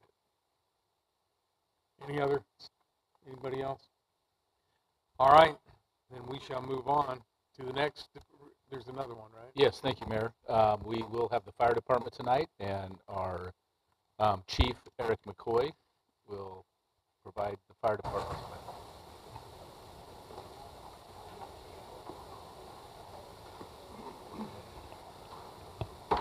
Good evening, Mayor and City Council. It's my pleasure this evening to present to you the fire department overview and budget. As you can see here on this slide, our 2024-25 adopted general fund budget is a little over $62 million. The way that that's spread out is our operating expenses are right around $8 million, which is about 14% of our budget. Our personnel services are a little over $51 million. That accounts for about 81% of our total budget. And our non-operating expenses are a little over $3 million, or 5% of our budget. Also in this slide, I wanted to highlight the great work that our crews and our personnel have done over the last couple years with grants. As you can see, in 21-22, we brought in $56,000 in grants. In 22-23, we brought in $176,000 in grants. And in 23-24, we brought in $239,000 in grants. And this last year, 24-25, we brought in just over $1 million in grants. This next slide shows our all fire department revenues over a 10-year period. This is something that we're very proud of. In 13-14, our revenues were right over $9 million. And you can see in fiscal year 23-24, we were upwards of $20 million, and budget year 24-25, a little over $24 million. So what does that mean? Our revenue budget for fiscal year 23-24 was set at $15.3 million. However, the actual revenue exceeded expectations, reaching $20.7 million, an increase of 35% compared to the budgeted amount. Also, over the 10-year period, you can see it reflects 120% growth in revenue for the fire department. This next slide shows our call volume increase over the last roughly 20 years. You can see that in 2003, we ran about 11,000 calls for service. In this last year, in 2024, we were at 22,290 calls, 18,000 of those being EMS-related medical aids. Next here is our org chart. We're spread out into 4 divisions. We call it Fire Administration and Professional Standards. That's led by Deputy Chief Marty Ortiz. And then we have Emergency Response and Marine Safety, and Chief Witt is leading that group of personnel. In administration, we have 7 full-time employees.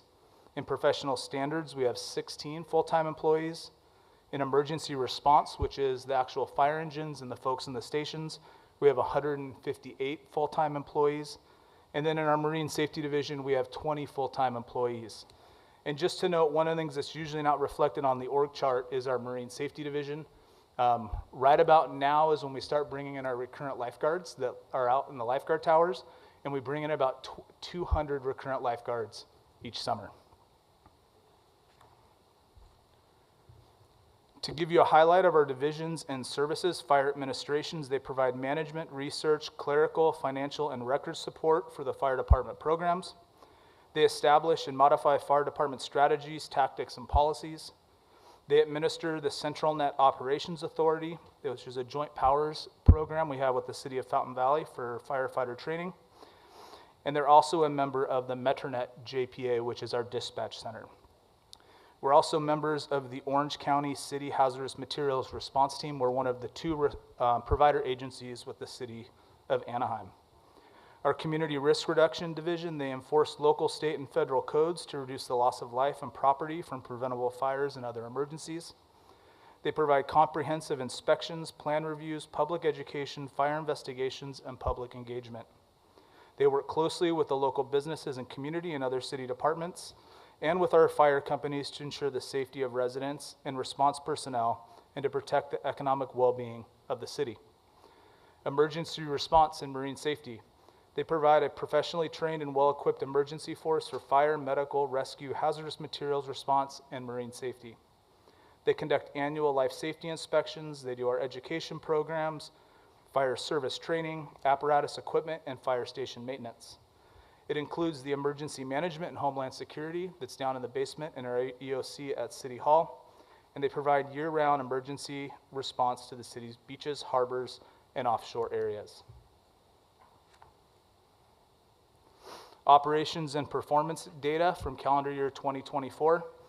Our FireMed program, which is a membership program that's available to our local homeowners and businesses. It's a subscription program. It's an EMS subscription program where homeowners can pay $60 a year, either online or on their water bill. And what that does is if anybody in their home, whether it's a friend or a family or a local business, if they're transported to the hospital in one of our ambulances, it ensures that they have no out-of-pocket cost. And I'll talk a little bit about the FireMed program here in a couple slides. We did 14,440 emergency transports. Our Marine Safety Division performed 112,634 preventative actions and conducted 3,896 water rescues. At our public education events and our CPR events, our suppression personnel were at 125 public events in 2024. We had 40 marine safety public education events, and we held 30 CPR training events. And we're proud to say that we trained over 6,000 people in CPR in 2024. As far as our fire prevention or our CRR division, they conducted 9,454 inspections. Something else that we're very proud of is the number of junior lifeguards in our sand crab program last year in 2024 was about 1,400 youth that we brought into the program. Efficiencies and new revenue estimates. One of the things that we've done this last year is we've gone through every contract, every agreement, every program that we've had, and we've gone through it with a fine-tooth comb. One of the things in the fire department when we're looking at efficiencies, we're not only looking at ways that we can increase our revenues, we're looking at ways that we can decrease our expenditures, but we also took a look when we're looking at efficiencies and we looked at the things that our staff are doing to make sure that we're being efficient with our staff time. And on top of that, we wanted to make sure we looked at all of our internal processes with our external customers to make sure that we weren't adding levels of bureaucracy or adding fees that we didn't need to our local businesses. Some of the things that we're currently working on is we're doing a FireMed membership campaign. Our goal is to increase revenue in that area by 102,000. So real shortly here, you'll start seeing a lot of social media messages and ads on our FireMed program. We're going to be rolling out our lifeguard tower ad program. We're anticipating, and this is very conservative, that we could bring in anywhere from $50,000 to $150,000 this next year. I say that's conservative. We're hoping to bring in quite a bit more, but we want to be as conservative as possible and then dazzle you with the extra revenue that we're going to bring in from that program. We also did an EMS supply audit and contract evaluation that was led up by Division Chief Justin Fleming, and we were able to renegotiate our EMS contracts and reduce the expenditures by over $125,000 for EMS supplies. We also renegotiated our contract with Santa Ana College. We're in the process of doing that. At the CentralNet JPA, it had been probably 5 or 6 years since we increased the fees, and we're making sure that we were charging them what the fair market value was for the rent on that facility. And we're anticipating in fiscal year 25-26 an increase in revenue of $99,000. It's going to go up each year by a certain percentage, and by fiscal year 29-30, we'll have an increase in revenue of $125,000. One of the things, like I said, when we looked at efficiencies, one of the things we found is we had a program in place called the Compliance Engine, and it was where local businesses, we were having them upload their reports into a system, whether it was like their sprinklers or their hoods in their businesses. One of the things we found was we were getting very little from the program, but we realized that we were passing on, in some instances, a pretty significant fee to our local businesses, and we weren't really getting anything out of it. And so that program last month we discontinued, and we've gone back to an internal process to save money for our local businesses. The other one that we're being a part of with the Treasurer's Department is data ticket. One of the things that we also realized is anytime we went out and we had citations, whether it was like a re-inspect fee or a citation for a fire prevention issue, we weren't keeping accountability of those citations. And so now we're going to be part of the data ticket system so we can accurately track those and hold those people accountable for the fines that they receive. And then lastly was our 2024 renewal of our Toyota contract. We did that this last year. They give us 24 vehicles and a little over $1 million in savings from that. So that's something that we're really proud of as well. And that's it. Any questions? Butch. Thank you, Chief. As usual, I got a couple questions for you. What's your biggest revenue producer in the fire department? For us, it would be our FireMed and EMS transport fees. It's about a little over 17 million. That's a lot. Do you have to have other agencies come in when your ambulances are too busy? I think what do we have, 10 or 11 ambulances? Right now we have 8 on duty every day, 5 or 24 hours, and then 3 of those are what we call peak hours. So they're here for about 12 or 14 hours. Okay, and do you have to rely on outside agencies sometimes to meet the demand? We do, for sure. We've gotten, as you saw on the chart, we've gotten busier and busier, and so we do rely on mutual aid from our partner cities quite a bit to just help out when we're busy. I think I asked you a question some weeks ago about how much of our population subscribes to FireMed, and you told me, I think it was like 10 or 20%, something. Yeah, we're about 20%. We're in right around a little over 17,000 households. And that's, which seems like a lot, but we actually have like right around a little over 77,000 households in Huntington Beach. Yeah. And so our goal is we want our community members to understand the benefit from that FireMed program, and that's why we're going to be doing that push this next year. I don't think a lot of people know that if you don't have FireMed and the average ambulance ride, I think it's somewhere in the $1,500 range. For what we call a BLS level transport, Yeah. that's where the paramedic's not going, it's right around $2,200. And then That's an a lot of ALS money. transport ride's about $2,600. Versus $60 for FireMed. Correct. Which you can pay once a year. Once a year, annually on your water bill. Wow. Let's see. I think I have one more. Okay, well, that's it for now. I'll ask you later. Okay. Thanks. Hey, Chief, I was just wondering if you could speak to that sort of tremendous value of FireMed, how cheap it is, $60 as you mentioned, maybe for those that are watching on the TV or online right now, you know, where they can get a subscription like that, and just the coverage. I believe it goes beyond just the family. It's anyone that's actually inside Anybody in your that house, household. in your residence. So it can be your family member, a friend. If they're in your house or your business, they're covered under the FireMed program. And typically what happens is, let's say the bill is $2,000 for an ambulance ride. We will bill your insurance company, but usually the private insurance company won't cover the entire amount for that ambulance transport. And then you as the citizen, you're on the hook for the remainder of that bill. And the FireMed program prevents that last piece of you as a community member being on the hook for the rest of that bill. For those that are on the fence about getting it, where would they go to sign up? So for it's on the FireMed? water bill, or you can go to the city website under the fire department, and there's a big banner on the top of our webpage to sign up for FireMed. Thank you.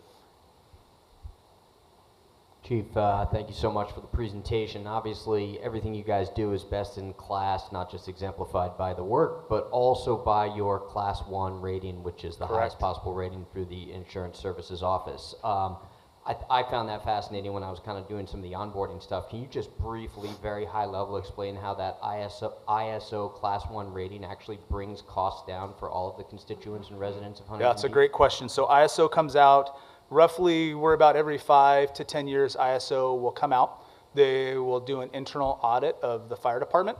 They'll come in and they'll look at the number of personnel we have on, the number of apparatus. They look at the public works water system. They'll look at the number of fire prevention inspections.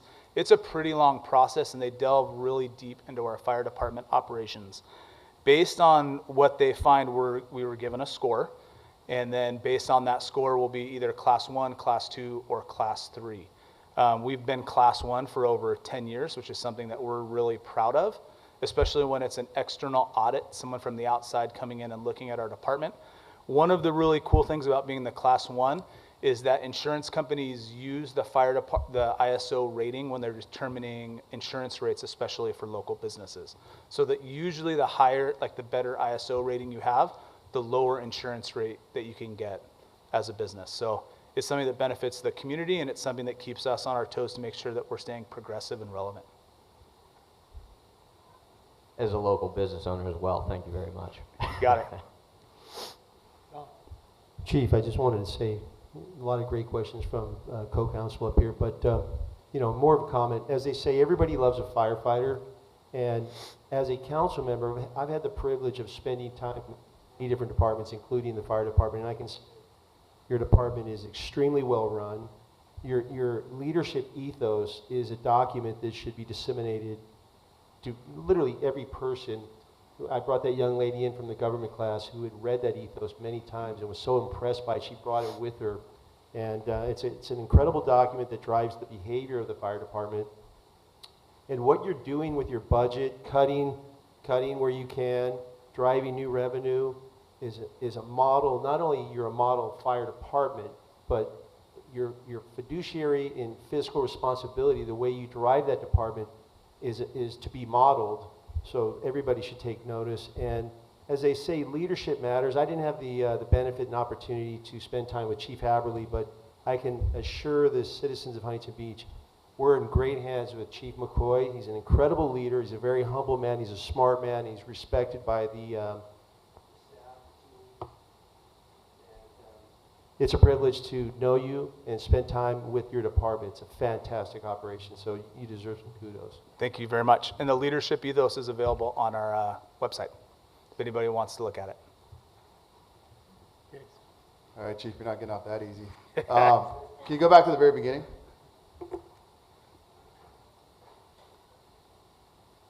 Keep going. I think that third slide.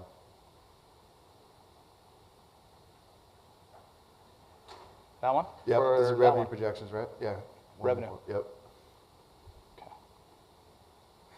think somebody's trying to do it for me in the back. Way too far.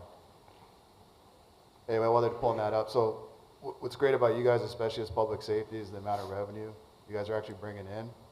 I mean, that's extremely impressive over the years. It's obviously spiked, which is amazing. I mean, what percentage of your budget is covered by the revenue that you guys bring in? I think the last time we ran the numbers, about 39% of our budget was covered by our revenues. And it seems like obviously it's going up every year, right? Correct. Okay, that's great. Can you go to the next slide? Is this the service calls? Yes. Yeah, so it's kind of hard to see from on the screen, but what's that first year, 2000? 2003, we were at 11,636. And what is it now? 2024, we are at 22,290. So your guys' calls have doubled. Correct. Since then. And the same amount of employees, basically? Same amount of, actually less sworn personnel. Okay. So that's a stat to me that jumps out off the page. I mean, obviously their level of calls have exploded, by 2x. I know the answer, but can you explain to the community usually kind of why that is? Yeah, so we've had a few conversations. We're really into data and mining and figuring out why we're running the calls we're running on. One of the things that we're attributing the large call volume increase is our 65 and older population in Huntington Beach. And the answers that we got when we delved into it were actually fairly surprising to myself and the command staff. As we looked at the numbers, Huntington Beach has the second highest 65 and older population in the entire county. But if you look at the number of 65 and older and compare that to the population, we're actually number one in the county. Yeah. And so about 50% of our calls in 2022 were the 65 and older population. So quality of life calls, obviously. Correct. And that's falls, trips, traumatic injuries. And then if you take the line graph, I don't have it, and you program it out to 2043, right now about 20% of our population is the 65 and older, and it goes up to 38% in 2043, which is pretty significant. And then the last slide I want to talk about is the efficiency slide toward the end. Right there. So obviously FireMed, we touched on it. It'd be amazing if you guys can pump that more, especially with the over 65 level population he's touched on. The lifeguard tower ad program, I know you're being conservative. I mean, I think we can get close to $1 million a year. I know he doesn't want to put that on paper because he wants to underpromise and overdeliver. Totally get it.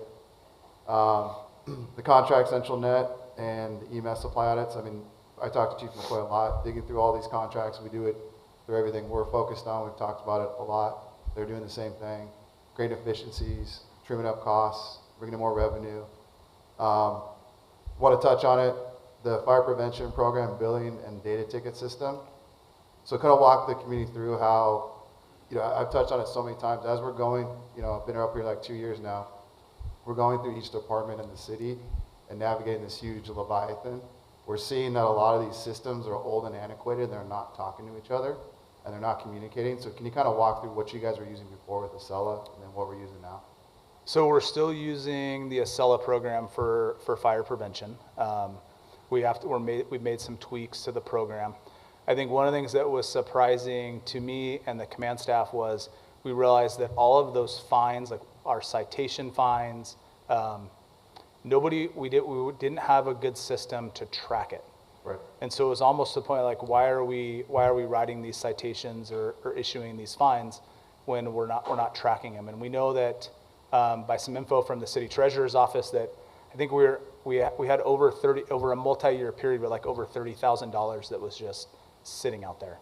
And that's why I think myself and the other department heads are really excited for the data ticket system, because it's going to bring in some accountability, a better way for us to track and make sure that we're bringing in that revenue. Because the cell is mostly used to the community development department, right? Yeah, Acela is really good at you pay a fee, you pay a fee and then you get a service. Right. The fire department's a little different. We provide with like our fire prevention inspections. We do a service and then we bill. And Acela has a little bit of difficulty for that. So one of the things that we're researching right now is to see if there's a better program that can make us more efficient in our fire prevention activities. But we also don't want to make the problem worse. And so we're working through the process right now to make sure that if we pick a new system, that it's worthwhile, that it's efficient for our staff time, and really to make sure that it communicates with the Treasury Department so we don't run into the same issue. And the treasurer, we'll talk about it when she comes up, but that's big, is that, you know, finding the systems that are cohesive and they're interlocked so they're communicating, and then finding the right system for each department. Chief touched on it, like a data ticket that can be used across multiple departments, but a way where, you know, Acela works great for community development, but it's not good at collecting billing. So the treasurer has some great ideas that kind of bring in all these better systems, or, you know, terminate ones that don't work, and then sync up so the city's running way more efficient like a business. Correct. Lastly, I mean, you touched on it kind of briefly, but it's a big deal. Can you kind of walk through the Toyota contract? I mean, what they really do to provide this and how much that's like saving us? Yeah, the Toyota contract, it's probably been the last, I would say, 10 years. We have an amazing relationship with Toyota. They sponsor a lot of the lifeguard agencies up and down the coast. I would say besides LA County, we're the biggest beneficiaries of what they give. I don't think anybody in Orange County gets anywhere close to 21 vehicles from Toyota. And the partnership agreement we have with Toyota is every roughly 3 to 5 years, they'll come in, especially when they get a new body style, because they understand what a great advertising space that we have on our city beaches. And they'll give us the new trucks, and then we pay comparatively to what the trucks cost, we pay to outfit and put the logos on them. And we're swapping those trucks out, like I said, probably every 3 to 5 years. And if you just took the cost of a normal Toyota Tacoma or Toyota Tundra, and they give us a Sequoia, well over $1 million. So huge cost savings to the city with that sponsorship program. Awesome. We have a really good relationship with Toyota. That's it for me. Thanks, Chief. Yep. I only have the FireMed program you guys are trying to expand. I know we're going to get some emails on that. That's through education and recruitment, not increase. What's that? It's not. It's going to be through education and recruitment of customers Correct. to sign up, and not by increase in rate. Correct. Our plan is not to raise the rates, to keep it at it's $60 for a business or a homeowner, and then we actually have a process for low income that they can submit certain set of documentation, and that rate goes down to $30 for our low income households. So you're going to see QR codes on our fire apparatus, on our lifeguard trucks. We're going to make a really big push on social media. But then we also know that 65 and older population probably isn't on social media as much as the rest of the population in the city. So we're just going to do some old school mailers to some of those houses as well. All right, if there's nothing else, thank you very much. Thank you. All right, we'll move on to the consent calendar. And anybody would like to pull any items? I'd like to pull 14. 14. And Mayor, I'd like to pull 13, please. Anything else? Okay, then I'd like to move items 11, 12, 15, 16, and 17. Second. All right. Call the roll, Madam Clerk. Councilman Twining, Aye.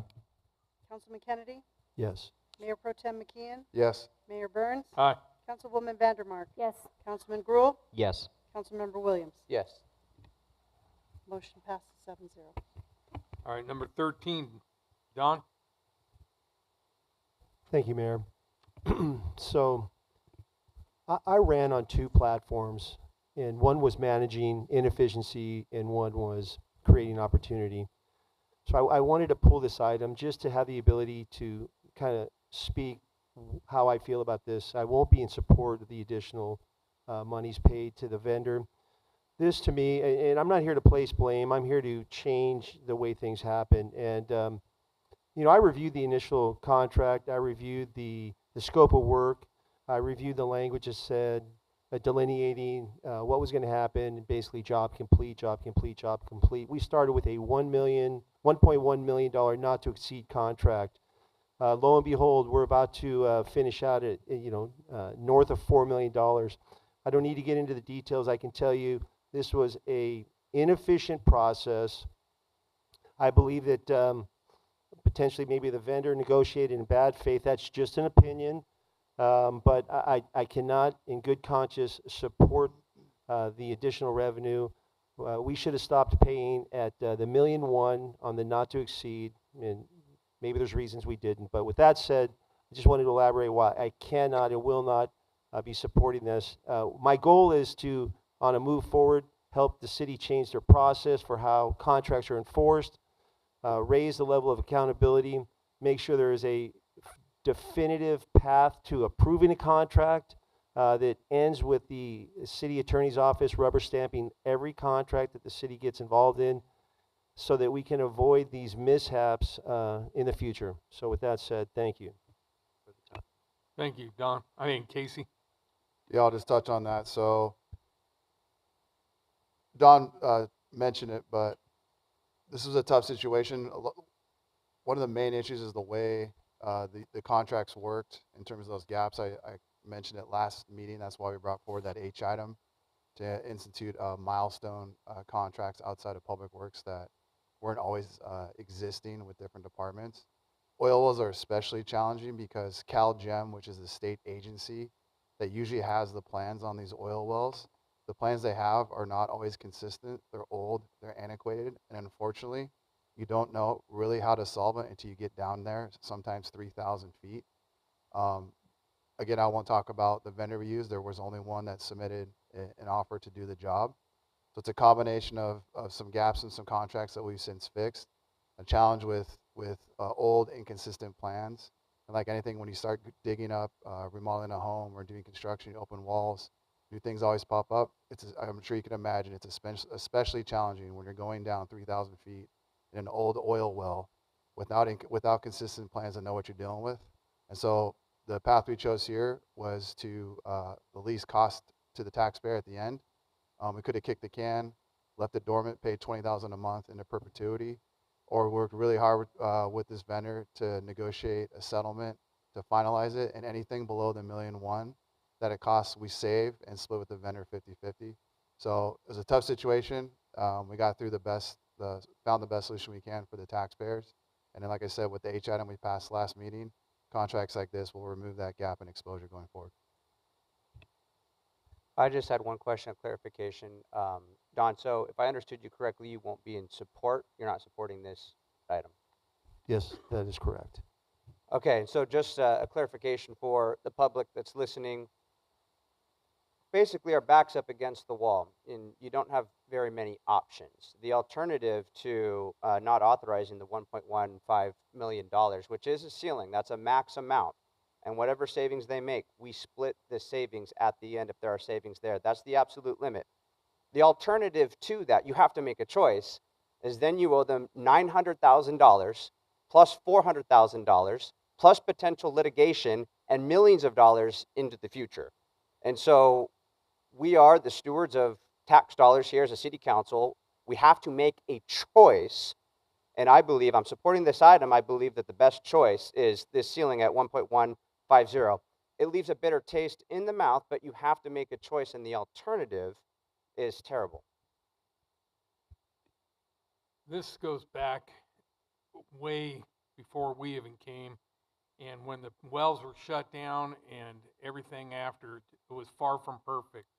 But I really do believe that this is the best remedy at this point, and we're going to learn lessons that are going to be paying for this many times over, that the lessons we learned from this won't happen again, and it will cover throughout most of the contracts we look to in the future.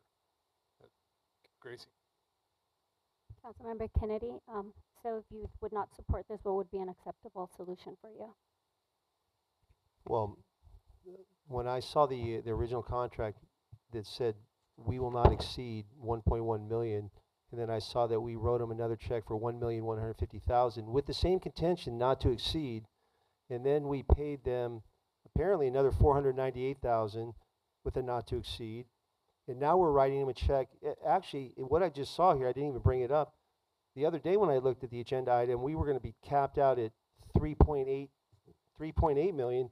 What I just noticed now, there's a new amendment that says, well, there's a new 15% contingency fee. So now we're another couple $100,000 to over $4 million. I went to City Attorney Gates when he was here, and I showed him this document that he wasn't really aware of. He said that they didn't sign off on it. And I said, we should be suing right here. Maybe we don't have a case, maybe we do, but we've paid way over budget. We were not to exceed 3 different times, and we wrote them checks with no scope of work. And all this about it's an old well. Well, this is a seasoned vendor that should have put in a scope of work. They should have delineated possible mishaps. They did nothing. They gave us 22 steps with a job complete, 22 steps, job complete, 29 steps, job complete, and they signed a contract. And they're trying to say now that it was it's time and material and this and that, because that was the language in the RFP. They signed a contract that said they would not exceed 1.1 million. What would I do? I would like to seek litigation. We have a no recovery clause in the document that says loser does or winner doesn't get the legal fees. I'm not an attorney, but when I showed this to City Attorney Gates, again, I'm not an attorney. I would not be looking to pay this. I would be looking to never have paid 2 and 3 times above that. I would have been seeking a legal solution. I don't even know if there's even an arbitration, any jams clause in there. I forgot to look for that. There should have been in the document. If there is, if there's not, what would I do, Councilwoman? I would be seeking a legal solution. I think we do have a case. I would be, yeah, that's what I would be doing. I would be seeking a legal solution. I think we have a case. Maybe our city attorney, no slight on the city attorney, maybe our city attorney's office doesn't think we have a case. But we don't have a lot to lose because we can't lose legal fees. We've already paid them, 300, and by the time this is done, 370% above the contract value. So what are they going to do? Say there is no delay fee mechanism in the contract, so there's no enforceability on, hey, we're going to be paying delays, and there's nothing in the document that protects them from that. So, Councilwoman Vandermark, I would be looking for a legal battle. That's what I'd be looking for. I would just note the potential losses if we lost would be into the millions. And we've discussed this matter, folks, and this is not the proper venue to rehash what's already been discussed. So, I appreciate Councilmember Kennedy's recitation, Mr. Gates's review in the contract. I don't know that he ever opined, but again, I'm going to reserve my opinion. You've heard what I had to say about the matter. I don't think it's fair or wise to discuss litigation in the context of open session. So thank you. I think we're in agreement that mistakes were made, but I really truly believe that great lessons were learned, and I'll move the item. Second. Madam Clerk, please call the roll. Did we have a motion and a second? Yes, I made the motion. Gracie made the second. Okay. Councilman Twining? Yes. Councilman Kennedy? No. Mayor Pro Tem? Yes. Mayor Burns? Aye. Councilwoman Vandermark? Yes.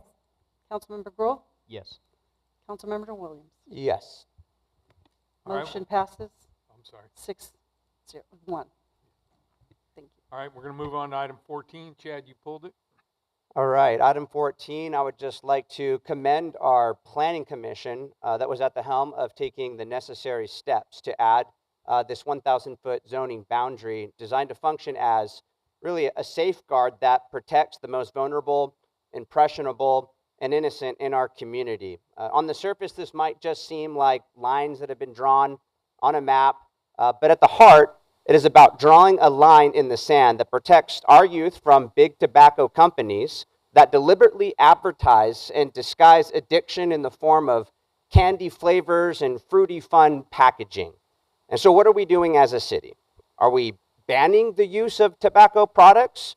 Are we banning the use of e-cigarettes and vapes? No. But what we are doing is putting a simple boundary in place. Quite literally a 1,000-foot boundary designed to protect our youth. And it would seem to be the case that this is just the most common sense approach. The way we protect our youth, again, the most vulnerable and innocent of society, is by putting boundaries in place. While this zoning ordinance addresses tobacco shops, I think it highlights a larger principle, the duty we have to protect our kids from all sorts of potential harmful exposures. We do this with firearms, we do this with alcohol, tobacco, R-rated movies, and hopefully we do it with pornography. In terms of clarification and really what is education or sex education, I would just say by way of example, when you have a book that discusses the pros and cons of taking household items like vegetables and sticking them up your butt, or a baseball bat or toys, you've probably gone beyond education into pornification. So none of the aforementioned are banned from society. They're not. What we do is we put boundaries in place that can only be traversed with a parent's approval. And so the same way you need a parent's approval to go on a field trip, you know, children are going to need their parents' approval before they go. Point of order. Yes.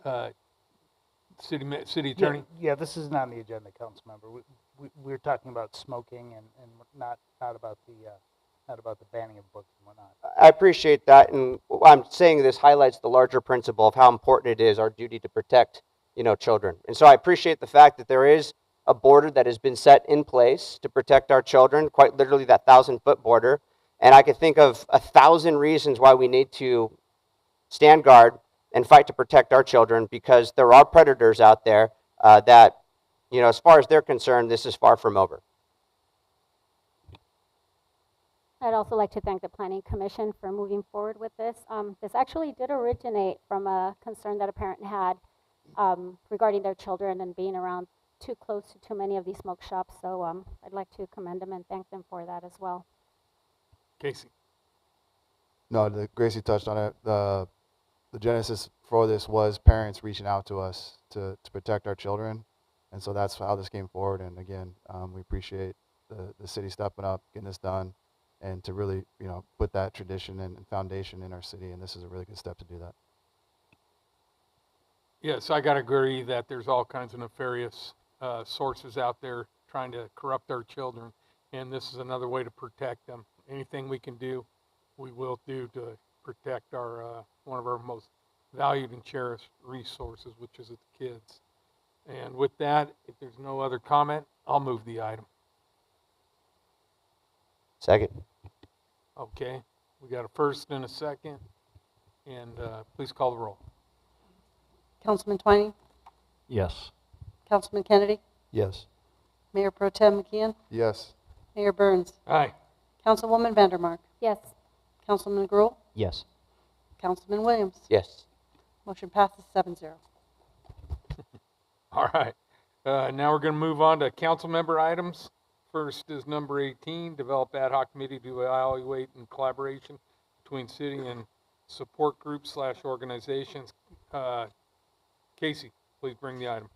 Thank you, Mayor. So, we greatly value and appreciate everything our volunteer groups and nonprofits have contributed to the city, especially at little or no cost to the taxpayers. But over the last few years, we have become aware that many of the volunteer groups and nonprofits operate in a quasi-agency relationship with the city, meaning the group or individual operates with government and private characteristics, performing public functions, but without city oversight. Now, while the city council and staff appreciate these free or low-cost services that are provided, in many cases there is no written or formal agreement between the city and the group or individual. Some groups have formal contracts, like memos of understanding or MOUs, but many do not, which creates a very fractured system. In part, not having an agreement can increase liability exposure to the city, and its taxpaying residents and lead to unintended costs and consequences where liability cannot be managed. As an example, there have been volunteers driving their personal vehicles on open public space where pedestrians are present. There have been volunteer groups that have used personal power tools and machinery on open public property. Neither group has a formal contract in place with insurance requirements to protect the city and the taxpaying residents' interests and limit the liability exposure. There have been volunteer groups that occupy facilities in the city, sell merchandise, yet do not have a formal agreement in place. Some of these handshake agreements have been in place for over 50 years, but are unfortunately no longer appropriate in today's litigious environment. Formal agreements, where appropriate, will ensure the city is run more professionally. This will ensure each group that works with the city has proper formal contracts in place in order to protect the city and its taxpayers from liability exposure, as well as define roles and responsibilities. More importantly, we'd also like to develop better lines of communication with our volunteer groups to ensure they receive what they need in a timely fashion, as well as ensure the proper contact person at the city is identified to maximize efficient use of city resources. This actually benefits everybody. Oftentimes, volunteer groups contact multiple individuals in the city with the same requests, which creates fractured protocol and procedures. These formal agreements will streamline communications with the correct city staff members to ensure requests are handled more quickly and efficiently. Creating a uniform system for all groups that work with the city is good governance and protects the city and its taxpaying residents' interests, which are what we as council members were elected to do. So with that, I'd like to make a motion to propose an ad hoc committee consisting of 3 council members to work with staff and the city attorney to identify all the groups and individuals that are acting on behalf of or in conjunction with the city, then define the roles and responsibilities to create better lines of communication and coordination to maximize efficiency of city resources, and determine whether a formal agreement is needed or eliminate existing agreements where appropriate. The committee will return to the city council within 6 months with recommendations. I propose that myself, Mayor Burns, and Councilwoman Vandermark lead this committee. I'll second that motion, but I got the comment of, there's nothing sneaky going on. There's nothing nefarious, nothing trying to do. It's just good, responsible governing business. We need to protect not only the city, but also the groups that provide the city benefiting services. There's so many good groups that do great work for us, but there's got to be some kind of understanding of liability. There's got to be some kind of chain of command, in a sense, just to organize everything in a very well-run business-like manner. So I'm fully supportive of this. And Butch? You're done. Yep, I'm good. I find it amazing, but not surprising, that this item has been brought up as controversial. This initiative doesn't represent some sinister effort to promote government control. Rather, as Pat said, good governance to monitor these group activities relevant to the potential liabilities that we might face. Using city property, whether it's the general public or a volunteer group, is great, but there must be some structure. It's already been said up here that the liability is our major concern, and that is it. There is nothing sinister here. It's liability. There is nothing sinister about the city shielding itself from such liability, from issues of injuries that might arise. The fact of the matter is that such policies should have been enacted long ago. Something as simple as liability waivers could be instituted, especially in light of the physical work, and I've witnessed this physical work that many of the park volunteers do. They move boulders, they plant trees, they get their shovels out, they dig holes. There's all kinds of things that can happen out there, and if somebody cuts their toe off, accidentally with a shovel, they're not going to sue, Friends of the Park or Friends of the Trees. They're going to sue the city. We might even consider offering city insurance for some of the smaller groups that can't afford insurance when they volunteer or work in our parks or our libraries. The city could offer volunteer coordination officers or liaisons, or I know the ad hoc committee is going to look at things that we can do, but I would support an initiative as part of the agenda to create a volunteer bank, and this is something that we've talked about. You say a volunteer bank, what's going to be in that volunteer bank?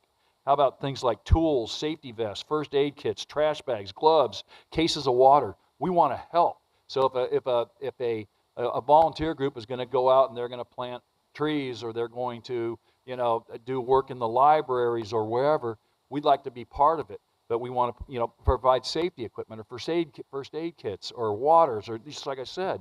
Additionally, I would support some type of signage at these parks acknowledging the effort of these volunteers that do work. But we don't know some of the stuff that they do. And the whole point of this is to be more connected with City Hall. So I would support a public calendar to see what upcoming events are. We could help with the calendar. We could run the calendar. The point is, we want to be good partners with our volunteer groups. And again, there's nothing sinister about this proposal. I read the Facebook posts, and this is some big plan for us to do something to some of the groups. We don't even talk about that. We talk about good governance. That's all. Thank you. Don? It's good input, Butch. I read the Facebook forums too, and this is just to reiterate what Casey said and kind of just reinforce what Butch said.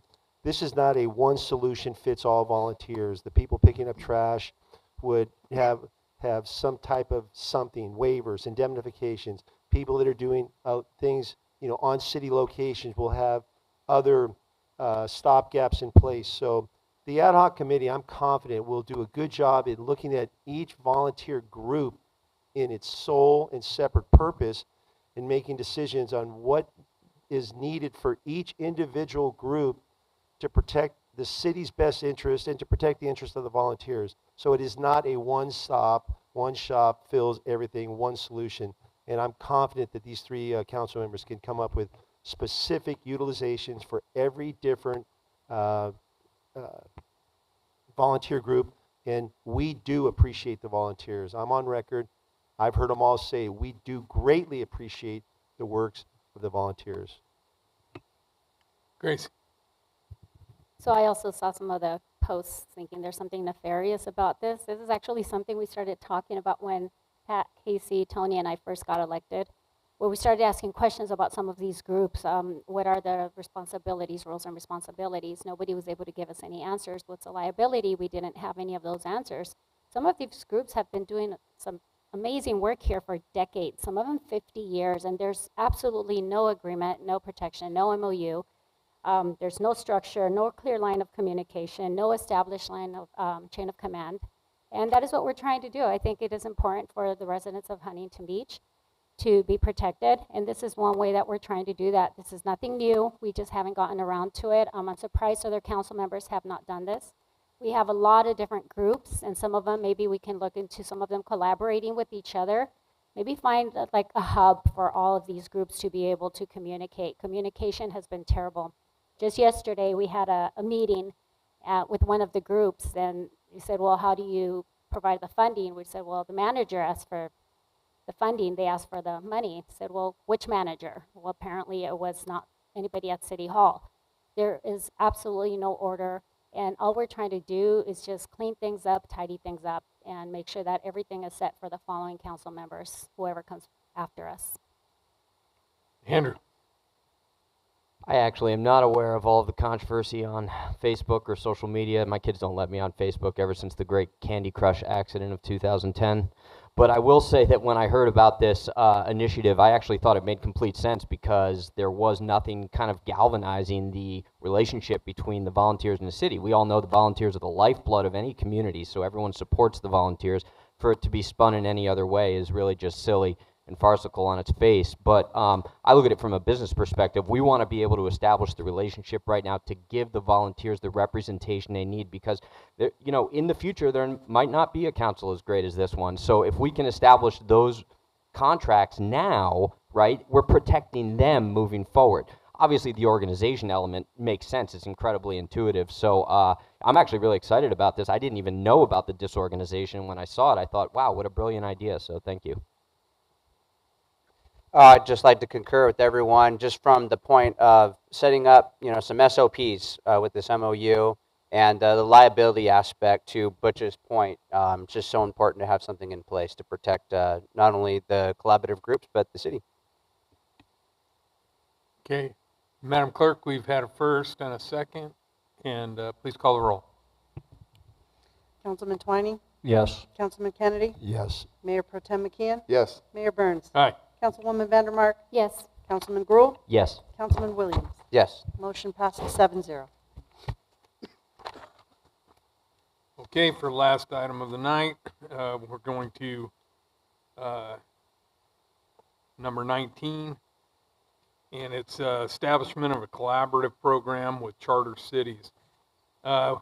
There's been no mystery that we have been fighting some fights, and we've been standing alone a lot of times as a charter city, and the charter city is ingrained in our state constitution, and it has not been respected, in my view, in a lot by our Sacramento, our governor, and our attorney general, or by some of the judges. I think that it's been under-credited with some powers that we should be able to run our own city, and it's, for me, that is so important.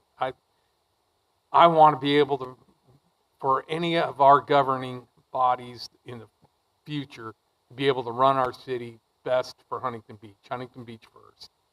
And going through all the different conferences or classes or the different boards and committees throughout the county that I've been mixed up with, whether it be Vector Control, CSAN, SARPA, SAPA, and many others, I speak with a lot of different city representatives, and they are so supportive of all the fights we've been fighting against the state and the powers given to us with the Constitution as a city charter. There are several cities that are city charters, but they can't fight the fight. They don't have the money. They don't have a city attorney, or they have to hire a city attorney, and that's very, very expensive. And they don't have the funds. But the old saying, power in numbers. There's been a few, including Porterville, we've talked to, and then a few other cities, and there's many more that are within Orange County trying to form as a charter city.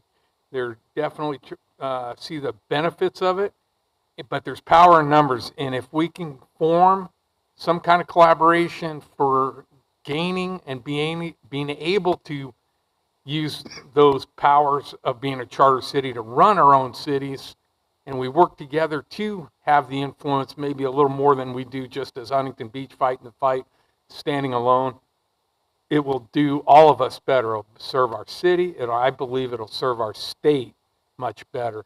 So with that, I'm fully supportive of it. And of course, I'll move that we direct the city manager to implement the steps for the city of Huntington Beach to participate in a collaborative program with other charter cities. Second. All right. Any other comments? Yeah. Go ahead, Butch. Oh, Butch. Butch has a lot to say. I got a lot. This will be fast. Just on behalf of the citizens of Huntington Beach and this city council, I would like to offer an apology to the city of Porterville for the citizen that called them a bunch of rednecks. So please accept our apology, city of Porterville. No, yeah, you can apply for that. No, Mayor, I love this. I mean, one of the most frustrating things so far these last 2 years is the fights that we take on against the state, and we always champion our charter city status, which gives us extra constitutional protections under the California State Constitution. And we always go like, who's with us? Like, who's gonna fight with us? And other cities go, oh yeah, we got you guys back, way back, because we know if you win, we all win. And then we're like, well, what about other charter cities? Like, where are they? And so this is just long overdue. you know, if you guys recall last year, we pulled out of the League of Cities because over Prop 1, they didn't have our best interests in heart, and we're paying money towards them. So this makes so much sense to actually unite with charter cities with that same legal theory of our protection codified in the California State Constitution to run our municipal affairs as a charter city. Very excited about it, and I can't wait to get going. Any other comments? All right, I made the first, Casey made the second. Can we call the roll? Councilman Twining, Yes. Councilman Kennedy, Yes. Mayor Pro Tem McKeon, Yes. Mayor Burns. Aye. Councilwoman Vandermark, Yes. Councilman Gruhl, Yes. Councilman Williams. Yes. Motion passes 7-0. Okay, we're moving on. Council member request. Would any council member like to add any new business to the next agenda? Hearing none, I do make a motion to adjourn the meeting. Second. We have a first and a second. The next regularly scheduled meeting of the Huntington Beach City Council Public Financing Authority is Tuesday, May 6th at the Central Library, 7111 Talbert Avenue, Huntington Beach, California, 92648. We are adjourned.